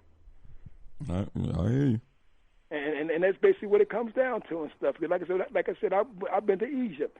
The people over in Egypt are beautiful people and stuff. It's the thug government, the puppets that they when I was over there, they had that thug in office over there. That the one that's in jail now. Whatever his name, what's that? The known as the flunky and stuff. Because they killed. They say he died of natural. They killed the duly elected president back here earlier this year. He was duly elected. For the Muslim Brotherhood, they killed him, but he was the brother that took over for that thug that the United States had propped up all those years and stuff like that and stuff. But anyway, yeah, I mean, you can't believe nothing these people say. Like Brother Scotty said, I would need 4 or 5 independent sources, and even then I still wouldn't believe it because I don't trust nothing that come out these white folks' mouths because they have clearly been liars and murderers and thugs everywhere they've been. So anything they say has no credibility. Even when they show me proof, I'm still questioning about them. And even like I say, if I still stand by what I say, even if Iran did attack it, Saudi Arabia got their own military. Let them defend themselves. Why should poor black men and women or poor Latino and even poor misguided white folks be sent over there to die for Saudi royal blood and Trump's oil? Because all Trump want to do is protect his investors. Trump got stock in Saudi oil wells. All that devil thinking about is his bottom line, his money. He don't give a damn about these people, American soldiers going over there dying for the Saudis. All he worried about is his oil investments. You know, these nothing but cannon fodder. So with these brothers go to Saudi Arabia to defend them, and the ones that make it back, like you said, that's messed up on alcohol, PST, post-traumatic syndrome, all that stuff, and they make it back here, and some racist white cop gun them down, saying he feared for their life. After this man served the country, he come back and get gunned down by some racist cop. I mean, come on, man. When is we gonna get tired of playing that game? And like you said, Ellie, and I agree. Brother Scotty said it best. We got to start primarying some of these Negroes that's in office, whether it be the John Lewises of the world or whether it be the Barbara Lees. These Negroes have got to go, because I'm telling you, if we keep on playing this game and letting these Negroes get in office, we'll be having this. If we still around 40 years from now, which I pray to Allah that we will be, we still be having this conversation, man, about why are people still at the back end, at the bottom rung, why we still at the low end financially, health-wise, and everything else, because as long as we keep voting Negroes with that kind of mindset, and these Negroes have got to go. They do a gross disservice to our people. They're not, like you said, they're not doing anything to address black people's needs. And like Brother Malcolm correctly said on that clip you played, if Malcolm said what he said, Malcolm said that back in, 63 or 64, Malcolm could be saying that today, because you see the same games, Elliot and Richard, is played today with these white politicians coming to the black community, they go to black church with these false promises, and they play our people for stupid. Like you correctly said the other day, Brother Elliot, when you said about Joe Biden, he spoke at the 16th Street Baptist Church, while 4 little black queens was murdered at the hands of those white thugs back in 63, right? He spoke there and everything, and he came with that same old BS about how, the white racism and supremacy is on the rise, all that kind of nonsense and stuff, and black people treating this man like he's some kind of savior for black people, when at the same time he condemning the murdering thugs that killed the 4 little black girls and blinded the sister who y'all had on the show, you and Reggie, several years ago, Elliot, but yet he don't address his own hand when he helped promote that crime bill that helped incarcerate so many black men and women, you know what I mean? Yeah, but black people before I move on, what we got to remember, Joe, is he didn't force his way into that church. He was invited. No, of course, and that's what it still goes back to what Malcolm said. Whether they invited or they come on their own, we still let these people in our church to play us for chumps and stuff. Exactly. Make these false. Right, he'll make these false promises that you know he's not going to keep and stuff like that. You know what I mean? So it always comes down for black people. It's your devil against my devil. So we got to deal with. So is it Trump or is it Biden? So that's what it always comes down to all the time. Which white man going to do us the less harm and everything? When I'm sick of all of them and stuff like that. You know what I mean? I'm not against voting, but I'm against voting for people that's going to do right. They have our best interests at heart. I don't care if that person is black, brown, whatever, even if they're Caucasian, if they serious and we get some security they're going to do the right thing, I'll be willing to vote for a Caucasian, but it's going to have to be somebody that I know that we can hold accountable and stuff. Because I get tired of us being played for chops. They make these false promises and don't do anything. I mean, they make us play our people for chops. And two things, Ellen, and I close with this. Like you said, why these black politicians on the federal level is not screaming holy hell for these black men that's been victims of these white Catholic priests. They should be getting big settlements and stuff, but they don't. They don't say anything. You know what I mean? Why these white boys like you, they get paid millions, but these black men get paid chump change. And again, and another injustice, that white woman who Hoffman, as you know, is going to do the 14-day thing in jail in community service, who cheated to get her daughter in the college and stuff like that. She gonna get a slap on the wrist, but yet the sister who come out of the hood, who's poor, don't even have nowhere near the resources that this white woman had. She pulled some strings to get her daughter into a good school. And what parent don't want their daughter into good school? What do she get, Ellen Richard? She gets 5 years in jail. By the white woman, she gets 14 days. I mean, see, these black politicians should be on stuff like that, man. The double stand, they should be on this. They should be on that like popcorn, but they don't. They don't say a damn thing. I just get sick of these Negroes. And lastly, Ellen Richard, you see the what we have in Philadelphia. You see, Kenyatta Johnson right now is being investigated by the feds, and you know when they start investigating you, and if they find anything that they think can stick, it's a good chance Kenyatta behind going to be going to jail at some point. And even if it don't go right now, they'll get him down the line, because the feds work slow and deliberate. They don't always get you the first time around, but they give you enough rope to hang yourself. Look what they did to John Green. John Green thought he got away with all that stuff over the years, Elliot and Richard. And what happened? They wait till that nigga will get out of office, retire, go down to Florida, they drag his sorry behind back up here, try him. convict him, and now he's going to start his 5-year prison sentence, I think, tomorrow. That's how they do. Them niggas think they're getting away with something. So if Kenyatta is involved in anything, he better get his jailbird suit ready, because them devils going to put him right in jail. They don't care about that Negro. All that nonsense he did against the black community, he going to pay for that, because if they think they got anything on his black behind going to jail, you can be as sure as the sun going to shine, brother. Again, he going to jail. You know what I mean? And if he's doing the stuff against the black community, he need to go to jail. I'm tired, sick of these Negroes, Elliot and Richard, whether it's on the city, state, federal level, where they congressmen, senators, city council people, they making all this here good money and stuff like that, making damn good money, more money than people that went to college for, and all they got to do right is do right by their people. They're beautiful black folks that put them in office, and they can't do that. They got to get up there and start stealing, then taking bribe. I get sick of these Negroes, man. They make you sick to your stomach, man. They don't do a damn thing for the people that elected them, you know? Thanks for your call, brother. Thanks, Brother Elliot. Thanks, Brother Richard. Peace. Let's go to 9089. Oh, wait, hold on. 908. 908. Hello? Yes. Yeah, I didn't go. I didn't call for, but the last caller talked about voting. Both of y'all vote, because he said he votes. So both of y'all vote? I have voted. Yeah, I have voted. Richard? Hello? Hello? No, I haven't. No. You don't vote? No, I haven't. Well, I don't blame you. I don't either. And that's part of the problem. He calls up here. I've listened to him for years, even at the other station, on the sports station, when I used to listen to that. Talk about getting them to do something. You've been talking 20 years trying to get these people to do something, and y'all keep voting. See, I don't blame the politicians for any of this. I blame the people who keep voting for them. Stop voting for these mutts. I always say you got to vote for mutt number 1 or mutt number 2. And another criticism is the old people. Why don't y'all never criticize the old people that keep getting these people elected? It's like everybody's a Baba, everybody's an elder. Everybody's not a Baba, everybody's not an elder. It's just some stupid old people. But you can't even say that. Well, I say everybody's. Go ahead. I say this, and I understand the line that you're going down, but when I decided, or you just saying that? I'm called to get to real. I don't call to get the babbling I usually hear out of the callers and stuff. I want the real. Do you really understand what I'm saying?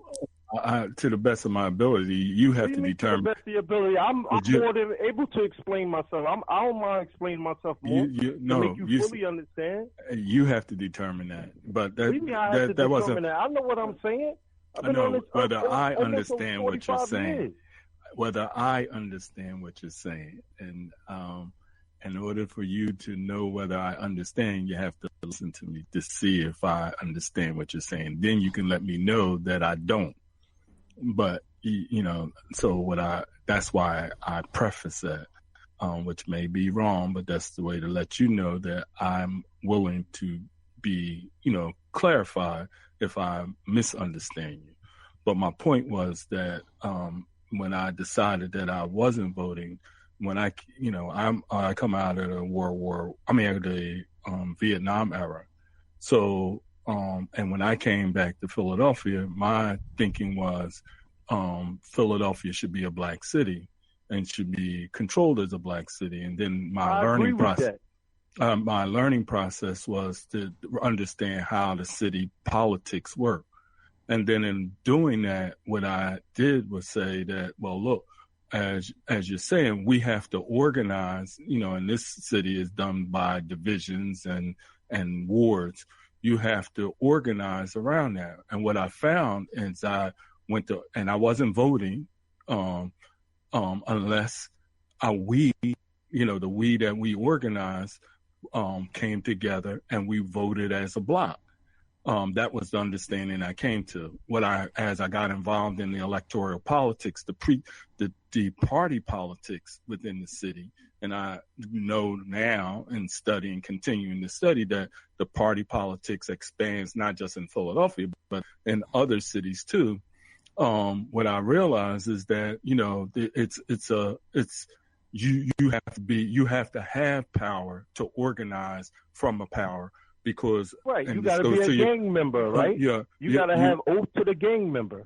Well, you got to create your own group of people who believe in the philosophy or believe in the agenda that you believe in, and therefore organize around that. And the examples would be what SNCC did in Mississippi, Lowndes County, when they organized the Freedom Democratic Party. They went door to door. They lived with the people to do that.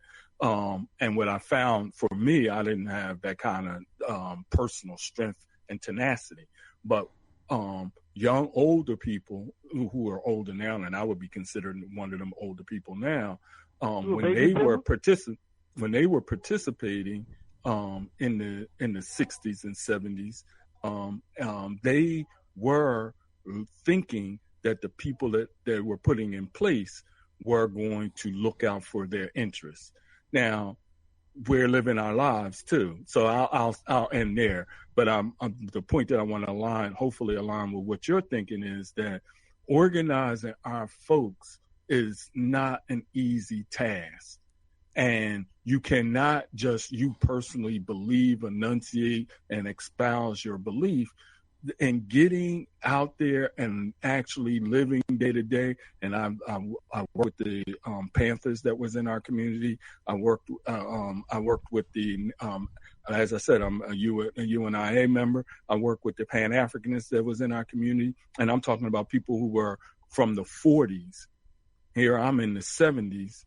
I'm working with them, and they're telling me the experience that they went through. And at that point in time, they were dealing with the Bible. They went into the African history. So what I'm trying to say in short is that it's no easy task organizing our folks. And it is an easy task to. It is an easy task to get them together, because they're getting them together to vote for Biden. They got them together to vote for Hillary. They got them together to vote for Obama. So it is an easy task. Change it. Go ahead. To me, you're making it too simplistic, because look at the amount of money, the amount of infrastructure support that gets people to do that.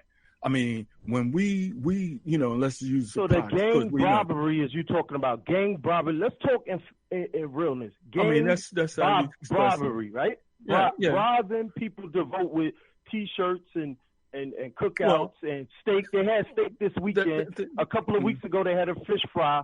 So the gang has to bribe people to vote. Yes. But at the same time, they have Madison Avenue. That's a gang, but that's a gang you don't even see.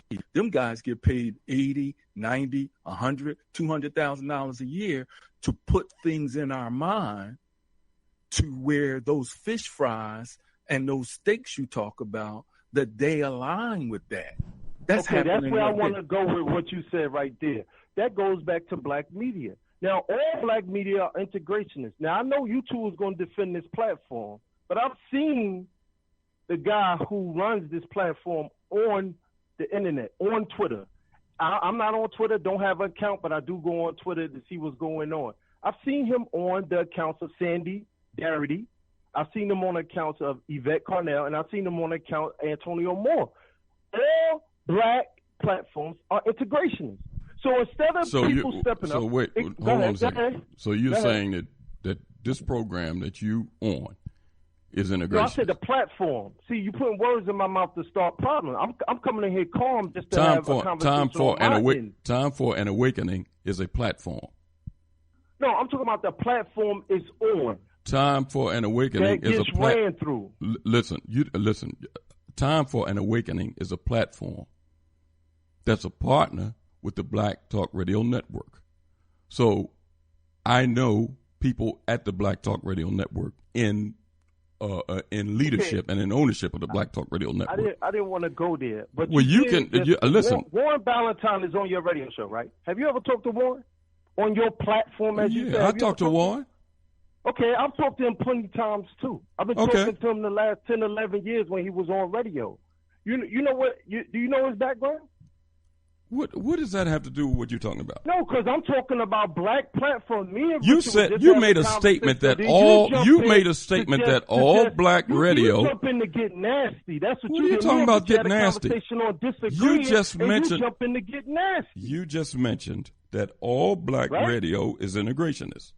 I'm not changing that. Well, I'm just telling you that it's not. All black platforms are integrationist. Well, that's not true. You want to go through all the media. But I'll let you make your point because go we got other callers. I'll let you make your point. Go ahead. Finish your point. Yeah, of course, because you let the guy before me ramble on, as y'all do a lot of people on here, but because I call with a different vibe, because I'm not with the vibe of you or the baby boomers. So I get to get shut baby down boomers and all. You don't. Let me ask Richard another question. No. Listen, I told you to finish up. I'm with I want to start. You want to start? You got my number. I'm with it. I got your number. What are you talking about? You don't want to hear nothing different than what goes on here. Go ahead. Go ahead. I told you to finish up with what you're saying. You said all black platforms are integrationists. Yeah, I said that 3 times. And okay. What's your point? So what is your point so we can move on? If it's integrationist, then what are you doing? I've heard you. Why are you calling integrationist? Which is a whole platform and nothing but integrationist. So what? I call Carl Nelson. From day to night. So what? I call Carl Nelson. So what? Carl Nelson calls me. So what? Just said, see, you're trying to change up the thing. Like I said, you got my number. What? I got your number. Like I said, you got the number. I'm not in front of yours. Why do I need your number? You won't let me finish up or not because you wanted to start. We had finish what you're saying. But you want to start. You finish what you're saying. I'll keep it moving. It's up to you. Yeah, you can keep it moving. Go ahead. Later. Oh, so you want to hang up on me? Let's go to 602. 602.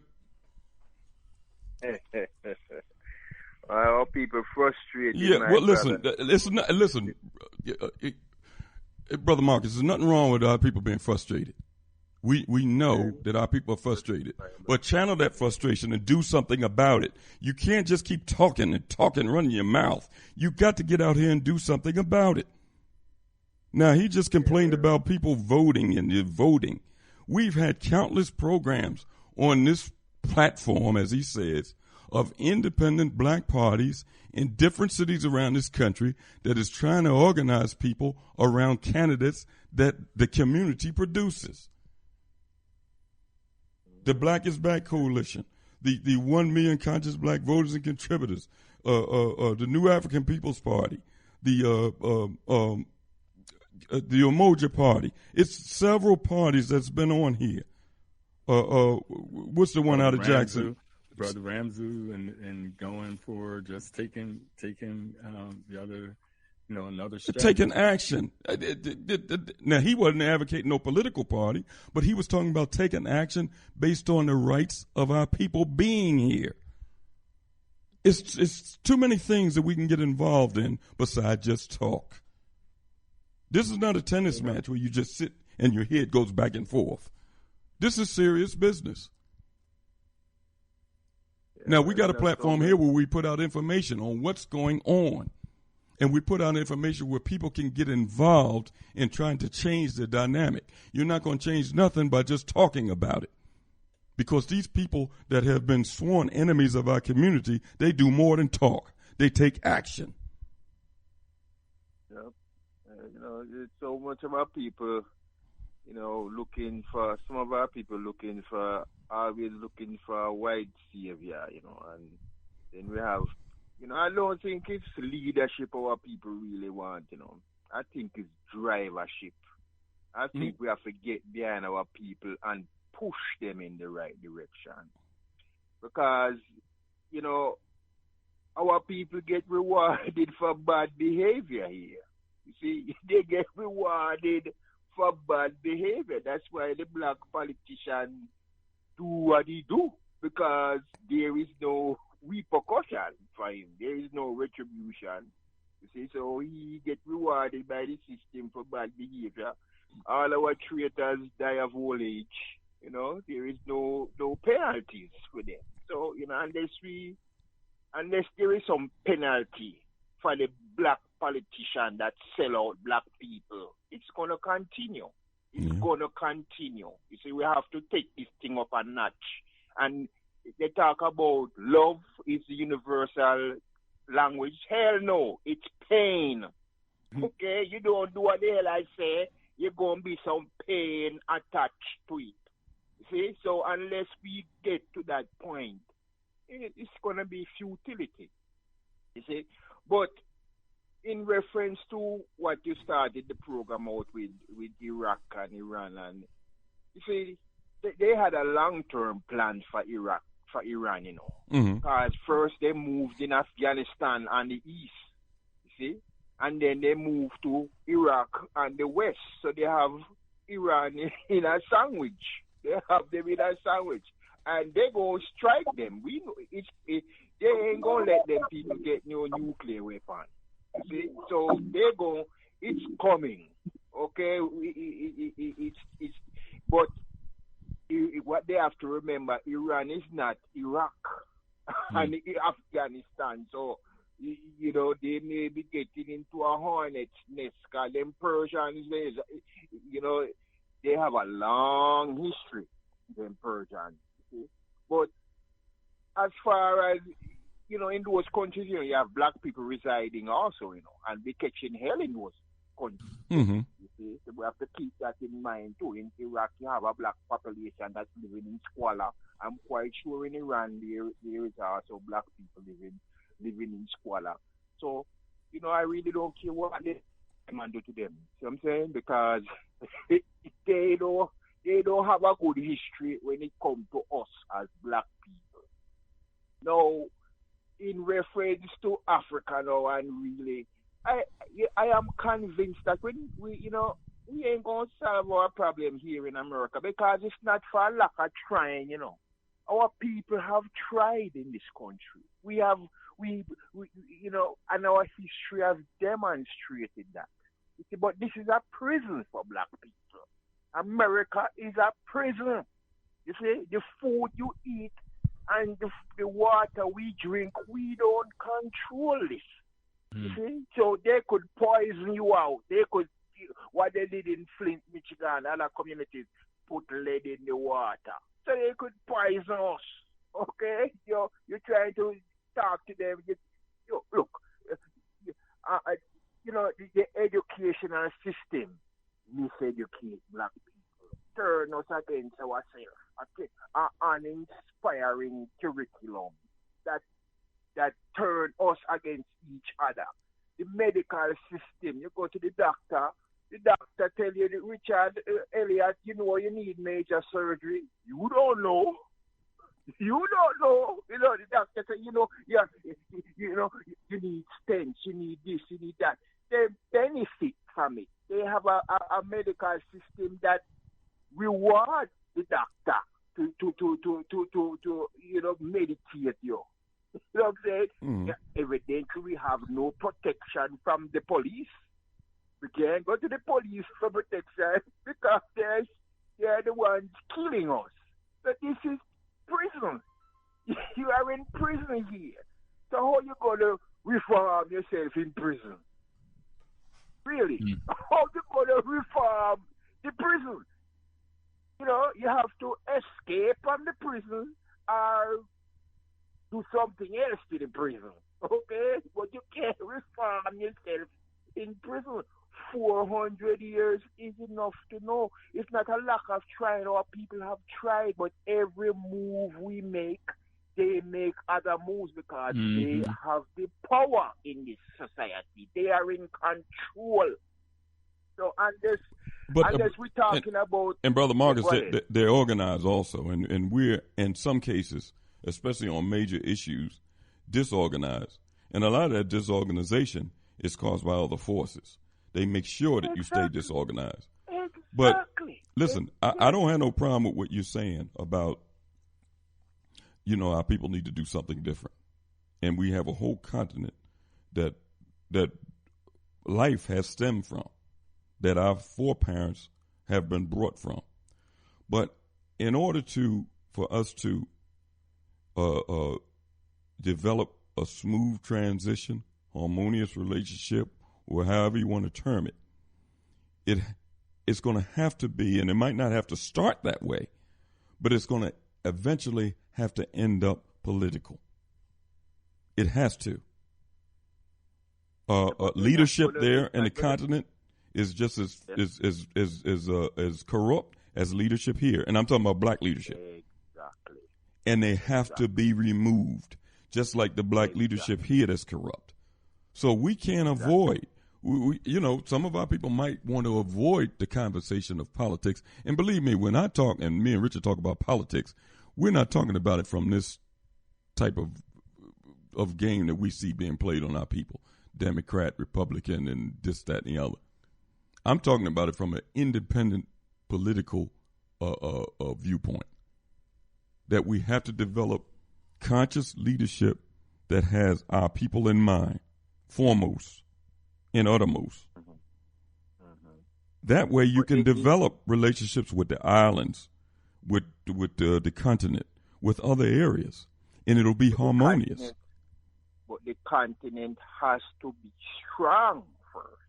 You see? I agree with that. The continent is where the mass majority of our people are. Mm-hmm. So if the continent is strong, then it gives us more strength here. You see, because they are strong on the continent. It is the organized masses of China make Chinese people, so they're linking Chinese people in this country, It is China that is backing these Chinese people here. Mm-hmm. That 1.4 million Chinese. You see? So it's the same effort that we have to strengthen the continent, and then a strong continent will represent us here. Because if we lose the continent, we could forget it. We could forget it. If we lose Africa, forget it. I'm telling you. Brother Marcus, I just asked a brother who, the UNIA has its organizational challenges, its historical challenges. And one of the concerns I had in hearing others, because, the AU set up the 6th district. So, my thing is like, and in relationship to being a part, us in the diaspora being a part of that strengthening, is there a representative, there sitting as a 6th district in that 6th district seat since they set it up. Now, I know it's some who say even the AU may not be looking out for the interests of Africa being able to develop for Africans.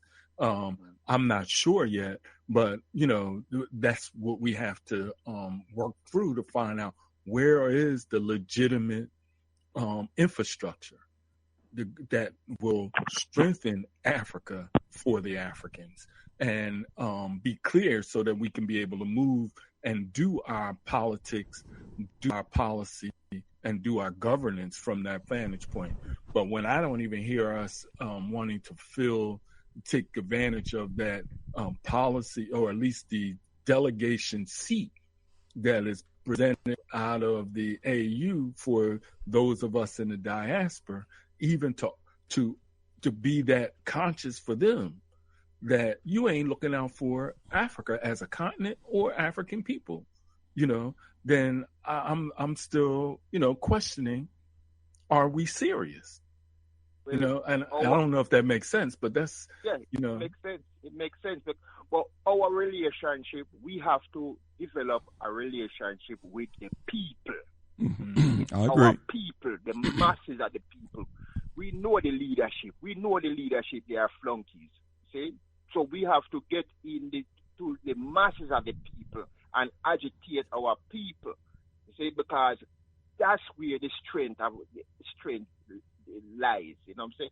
And I am convinced, although there is problems, we see problems, you know what I'm saying? Right now you see problems developing up with South Africa and Nigeria, the 2 biggest economies in Africa. We know that's going to, because when they say the free trade agreement, you can't have no free trade agreement if people killing each other. You know what I'm saying? Which makes me think that it's deliberately. Yeah, and you know who's behind all that. Yeah, exactly. You see, but we gonna win this struggle. In spite of what happened, I am convinced that black people we gonna rise to the occasion, because as Brother Elliot said, our people ain't people that lay down. We ain't lay down. It was a constant struggle from the first African they put on that strip to bring to this part of the world, and we go win. I am convinced of that. In spite of how dismal it look, black people going to the top. Take care, good brothers. Thank you for the program. Thank you for your call. Thank you. All right. Richard, let's take one more. Okay, then. Let's go to 646. 646? Yeah, what's going on, brother Richard and Elliot? How y'all brothers doing? How you doing, sir? Hey, I'm what's good. up, man? Could you please clarify something for me that was said this evening that has really, really disturbed me? Did Joe say that the Saudi Arabians are good people? He was talking about the people of Saudi Arabia. Yeah. Yes. So I guess he doesn't separate the Saudi Arabian government and the people of Saudi Arabia, who are some of the most racist bastards in the whole damn world. But I guess it must be because, do they practice Islam? Well, It's just like, let me give you a quick analogy. It's just like black people, which surprisingly Sean was talking about, these sick Negroes in our community who back Joe Biden. Now, if you're clear about America and anything about America and the nature of the white man, the no good, filthy devil he is, Joe Biden is your enemy. He's shown it to you ever since he's been in office. He's responsible for more devastation to black people than you could basically name in regards to members of the Congress and the Senate, if the truth be told.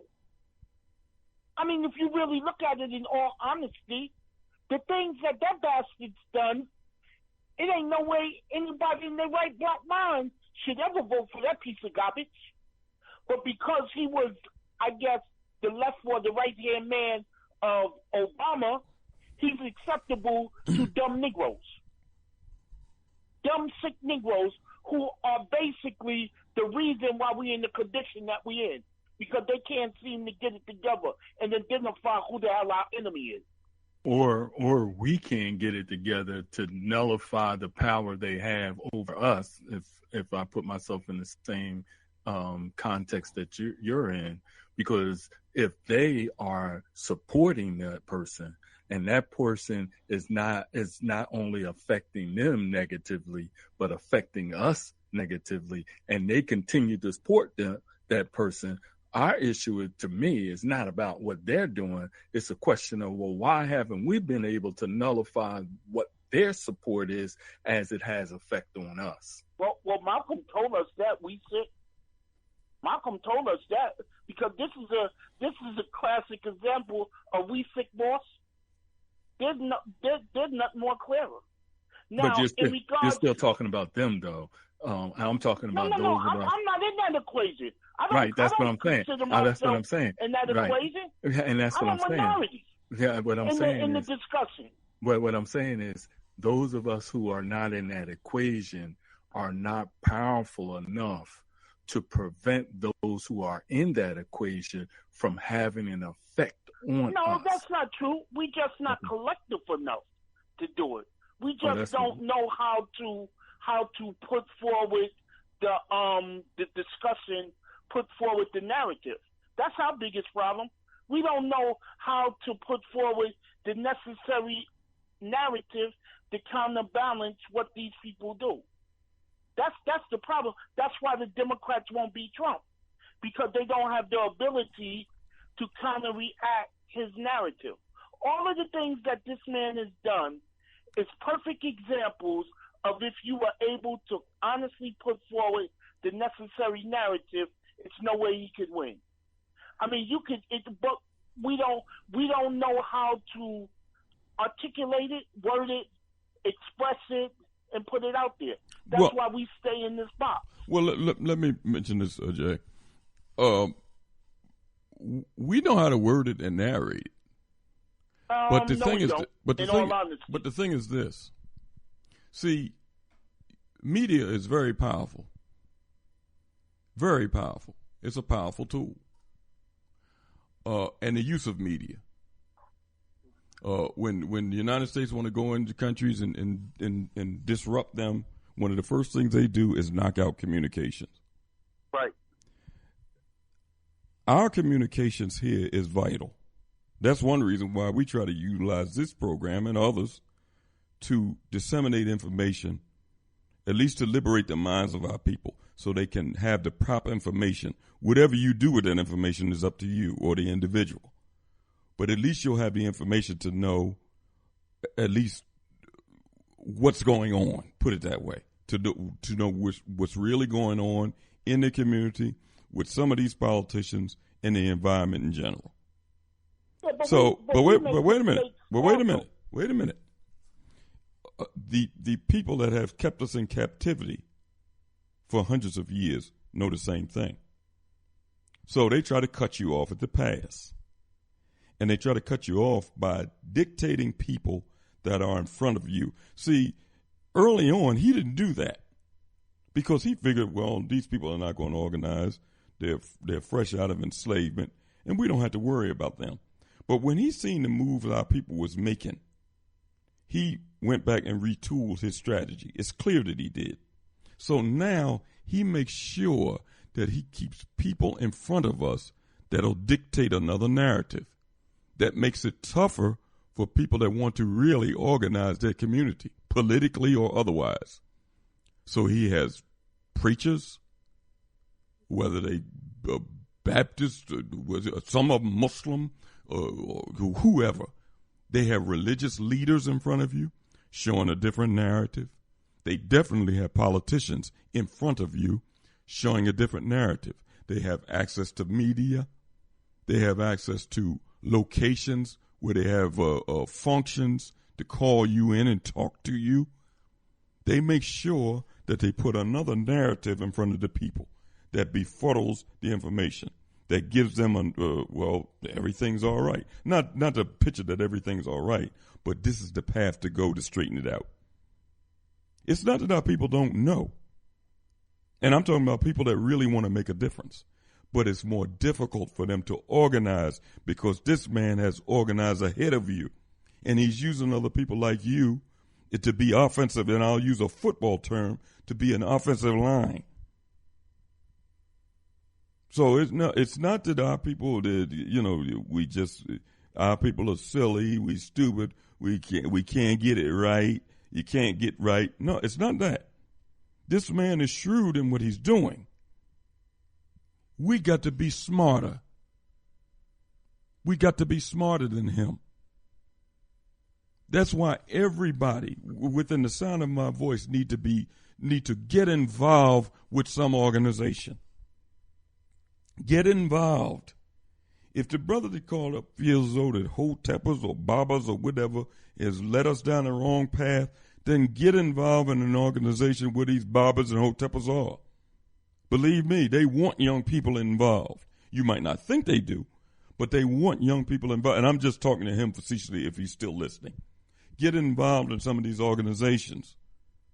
And I'm talking about Pan-African organizations. If he don't want to get involved, and I know he don't want to get involved with no integrationist organizations, and I'm not advocating that he does. But get involved with some Pan-African organization. They need your help. They don't need you stand on the sidelines criticizing and pointing fingers. At this time, we all in the same boat.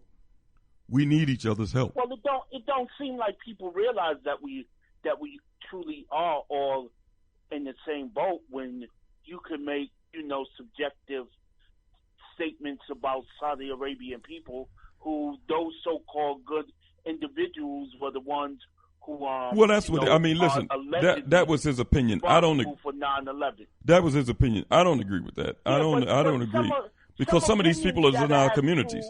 True analysis. Some opinions are supposed to be kept to yourself because it ain't no way you ever should put out in the universe that Saudi Arabians are something good for African people to associate with the type of brutality that they do, not only on the continent, but to African people, the manner in which they treat women alone women alone should make you never want to deal with Saudi Arabia. How the hell could you be a good person and you oppress women in the manner in which you do? Come on, man. I mean, this is like, but I think it has something to do with maybe Islam. So, you know, I guess I could give them the pass, because Assalamu Alaikumism, you know, just drives you to another total stratosphere within your mind. You know what I mean? But hey, it is what it is. But listen, all I want to say is that we have to watch these individuals like Joe Biden and look at what's going on. It's tragic that there's no one out there in the community, as far as black folks go, that has shown to have our best interest that's running for office. So I guess we're in a situation, I don't know if you agree with it or not, that maybe we have to settle for certain individuals. But I just can't, in all honesty, settle for no Joe Biden, man. I mean, I can't really settle for Bernie either. I mean, I unfortunately, I may have to go with the white woman, the way it looks, because it seems like she has some piece of decency within her and has some sort of plan to do something to maybe make, you know, white folks' life better, which will trickle down to making me and your life a little better. You know, what I'm saying? That's how I look at it. Yeah. Well, I don't really look at people in the national, in these national, running for these national offices to have. Right. No, I know what you mean. Local is the way that you have to. It has to start there, because we control. No, I agree with you. We can control the politics in these communities if we be organized. Right. That's the key. Well, I mean the bottom line is we unfortunately are in a crisis, and I don't even think that we truly understand that we are in a crisis, man. I mean, I'm sorry to say it, but that's just the reality, man. I don't think that we as a community and as a people really understand the crises that we in. Have you been observing the gentrification that's going on all around this country? Oh, certainly. I just read an article today in the Washington Post about this woman who lived in her apartment for over 40 years when things were bad, and now she got to move. Never missed her rent payment or anything. And now she got to move. I mean, this is like absolutely crazy, this gentrification, what's going on. You know, you know what I mean? And it's no different than, well, I you know, because I like the point that you bring up, but I do want to touch that and reiterate, you know, and Elliot, using your football analogy, and I just heard, you know, Philadelphia or the Eagles lost the game today, right? And I'm thinking of the Pan-Africanists, the nationalists, and all this, just in talking to them, all their different what's that? All the different strains that we have, that our team has to do something else in order for us to win. And right now, our team is losing. We can talk about that the game is being bad, or that the other team is, you know, they're using different tactics when they're playing the game, but still we as a team are losing. And now what we have to do is look at whether it's our strategy. Let's, in politics and governance, maybe call it policy. The policy, or maybe it's our signaling, and as you say, Elliot, in communication, it may be our communication infrastructure.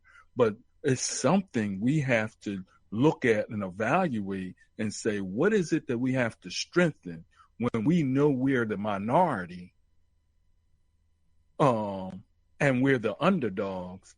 but we know we want to win. We better win because, this is a winner takes all kind of game, and we don't want. And what they're handing out, we don't want. And I think that's what we have to deal with. And until we deal with that, we're always going to be talking about the white man ice is colder, but he ain't putting it where we need it, or and he's cutting a chip off to give to his Negro friends, but he ain't giving it to the rest of us that we know he ain't going to give it to us anyway. That's what I'm seeing that our communication, our dialogue has to shift to. So when we talk about national politics, none of them guys really looking out for our interests, the black ones too. But what policies in this game we want to support? And then, as you say, what is it that we need to do on the ground to get those policies to work for us on the ground being local? Because other than that, we know that whatever they put in place and whoever get in place, we either hoping and praying they're going to look right by us, or they're going to, the policy we're going to see ain't even really was designed with us in mind. And that's what I'm kind of wanted to be, which goes to what you're saying, Elliot, that we have to become better organized in spite of the circumstance. Well, I'll tell you this.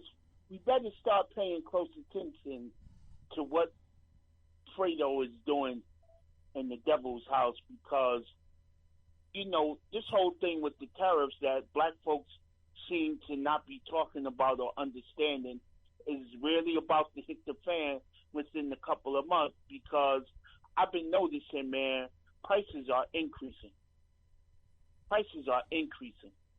And I know wages ain't going up.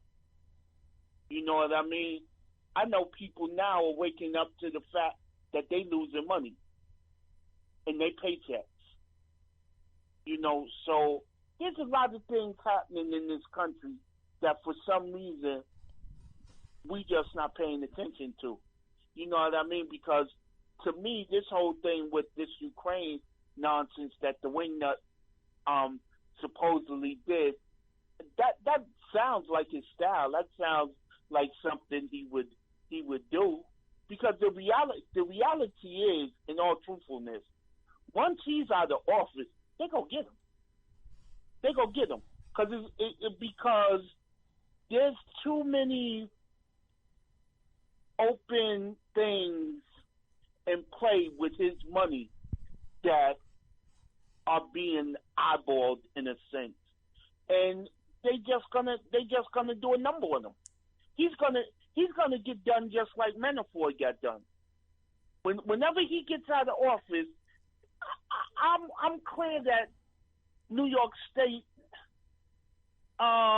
is gonna go after him, and they're gonna get him. They're gonna bang him, and maybe the federal government may bang him, depending on how much damage he do before he leave office. But the sad thing is, with all of that understood and in place, I don't even understand how he gets to the position to have it even talked about him getting back into office. And to me, the only thing that may keep him out of office is if we have a recession, and nobody wants to go through a recession in all honesty, especially if your money ain't right. But he's a cook goose. You know what I mean? If he don't win re-election, the New York State get him for tax evasion or something, because they scrutinize in his books. Once they get a hold of his tax returns for business and personal, he's a deep doodle. He knows it. That's why he's fighting so hard to keep it from being seen.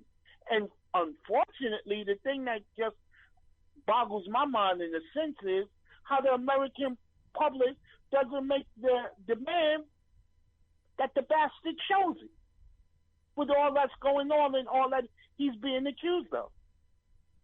And then the little side dirty deals that he's doing, we don't even know what his son-in-law and his daughter is doing around the world. We don't even know right now what the ramifications. It seems like Netanyahu is out as the prime minister of Israel, so we don't even know what's going to happen with that, because as soon as Netanyahu is out of office, Israel going after his behind for his dirty deal, him and his wife. So, I mean, there's a lot of things that we ain't even honestly in tune to. Well, listen, to be honest, I don't even think that we need to spend time on really being in tune with what those folks are doing, because even if they are guilty, which they probably are because they're politicians, they only get pardoned. Haldeman, Ehrlichman, Mitchell, and Dean was involved with Nixon, that break-in and cover-up and lying to Congress and everything else. And he pardoned all the rest of them, and then he himself got pardoned.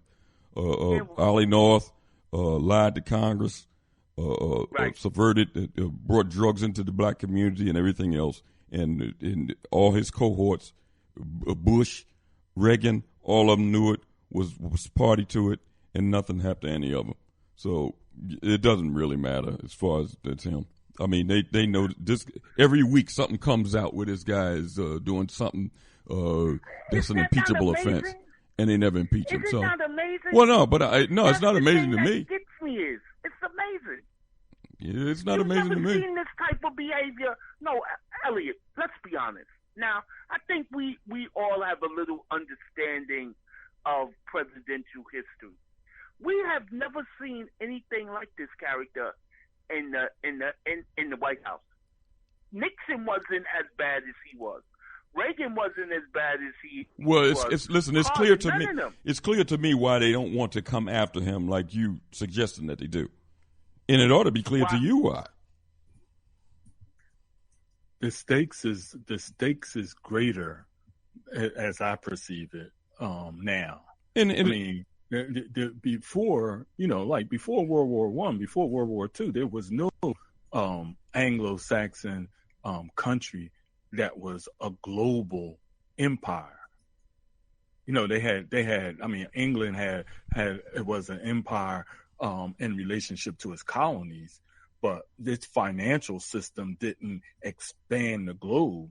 We're looking at America and the European world, you know, what they call them, whether the white hegemony, they have control, and they're trying to maintain control over world economies. China. Yeah, but how do you consolidate with someone like him? Well, they're at the head of it. That's they said. Yeah, but it shouldn't confuse you why they don't want to come after him. Right. Why do you think that? I'm just asking you. Why do you think that they don't want to impeach him, throw him out of office? Why? You don't know? I don't know why. Well, let me help you. Let me help you. It'll be history repeating itself, because this is an evil society, and it was set up on evil premise. It'll be history repeating itself. We just talked about it earlier. It'll be another civil war in this country. White folks know it. It will be another civil war in this country, and they know it. They don't want that anarchy to be seen. You don't know? Well, I know. They don't want that anarchy to be seen by the world. They got an image that they want to protect in the world as far as their society being stable. They already done seen these people are out here, and all of them are Trump supporters. All of them love the Republican Party. Some of them don't love no party. They can't wait to use their AR-15s, their whatever. They can't wait. And they didn't already show that they don't mind shooting politicians. Ask that woman Gabby Gifford. Ask those people at that picnic, that Republican picnic. They know that if they go after this guy and try to throw him out of office, they're going to plunge their society into anarchy. They don't want that. Well, we'll see. But look, brother, I gotta run. Good talking to y'all. Richard, how's the plantation going? Hey, it's going through transition too. Oh man, the daddy not treating you good no more? I don't know about that. You know, they never treated me good. I'm just a visitor, a mercenary. Last thing. Did you get a kick out of that Candace Owens and T.I. exchange when he asked her, when has America ever been great? And the response that nitwit made? I mean, nobody can never answer that question. They dance around that. That's a question, that they love to dance around. Nobody has ever given a definitive answer in regards when has America ever been great for black folks, because I can't think of no time whatsoever in the response that Killer Mike made 7 years, I think, after the emancipation or something like that. Right. I just had to laugh about that nonsense. Well, no, that was the greatest economic and political mobilization amongst black people, I think. But that don't mean it was great for black folks on the whole. That was in central areas. That wasn't all around the country. But it still had brutalization, murders, and all sorts of things. I mean, some people were able to gain some forms of wealth, communities and things were built, but on the whole, we were devastated continuous. But that wealth formation did occur in the North and in the West, in that period, that 7-year period. That's why they shut it down. But the deep thing is that this is the deep thing. And that wasn't because of what they did. That was because of what we did. Yeah, but it wasn't sustained. Well, it wasn't sustained after the 7 years, which just goes to show you, I believe the predicament is basically, in essence, the same at this period now. That's why you have some people that have wealth, and then you have other people that are impoverished, and the collective is that we're so divided that we can't even come together to do a Tulsa or anything on that scale of that level, because if you really look at it, we're really divided. And now with the gentrification that's going on in all major cities, it's dividing black folks even more. I think that's the most, if you really look at it, I think that's the most brutalization of gentrification is the displacement of black folks. Because you don't even know where people are going that's leaving the community. That's the crazy thing. Where are they going? That's why the census, I think, is going to be very interesting. The census is going to be very, very interesting. I would like to see how black folks are going to be counted. I really am. It's deep, brother. But look, I got to run. I got to make another call. Peace. Take care and have a good night, brother. Good talking to y'all. Right. Hotep. Peace. Richard, we come to the end of another program. It was, I always like the open forums because you can get a chance to talk issues and get the people involved. I think it's always good.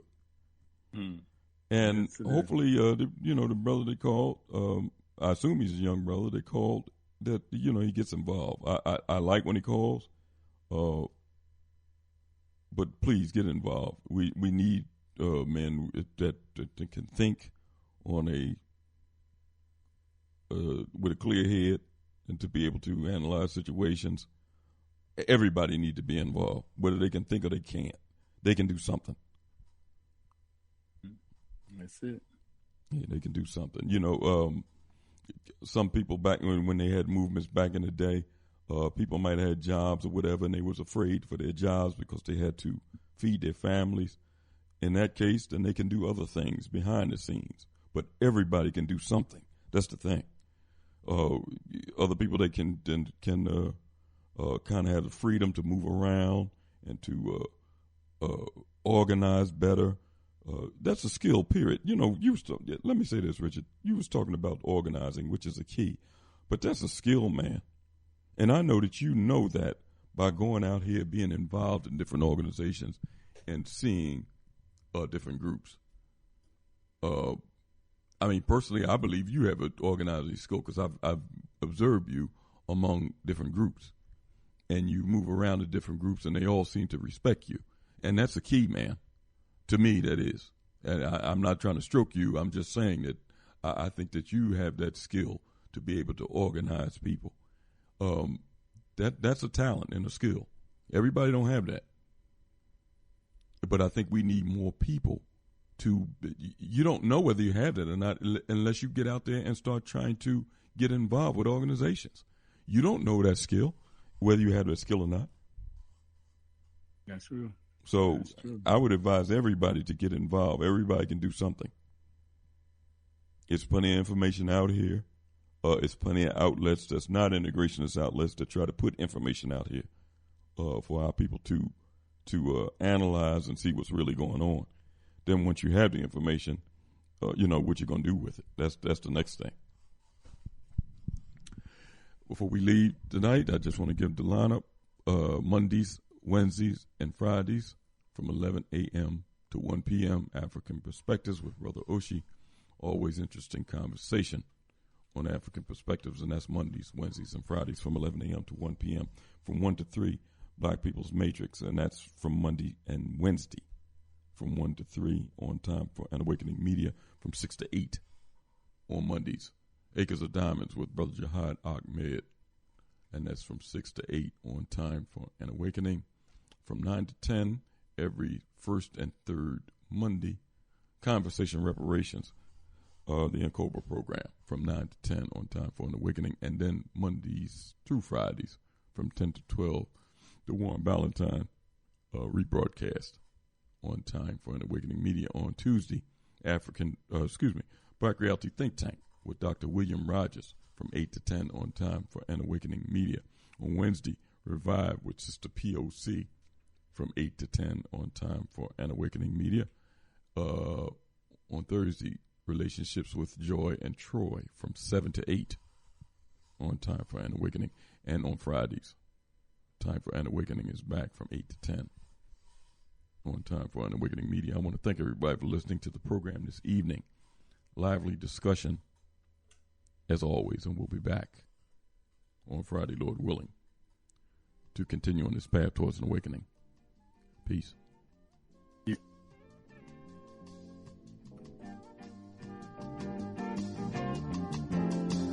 If you're driving through the country on a lazy afternoon,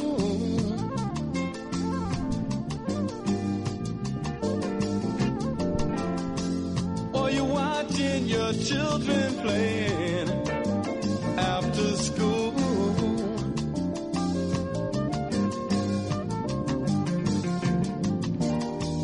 they seem to be so unaware of, I know,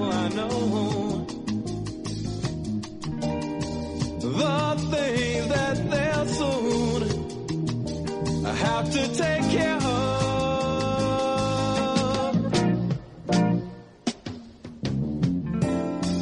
We've got to do something, yeah, to save the children.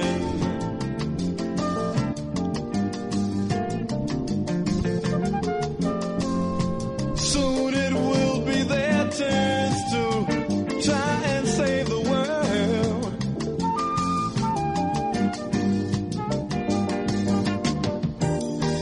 Right now they seem to play such a small part of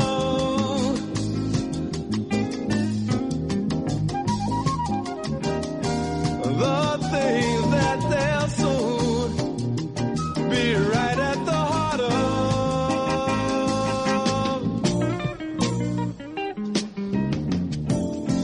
My little Tommy, he said he wants to be a fireman.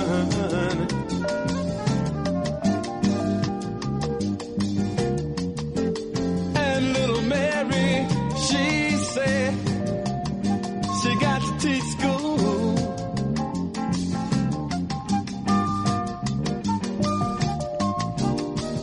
If we know all we say we know about the problems,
got to do something, yeah, to save the children.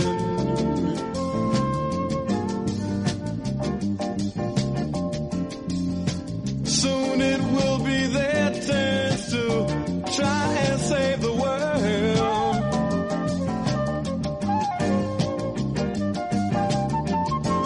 We've got to do something, yeah, to save the children.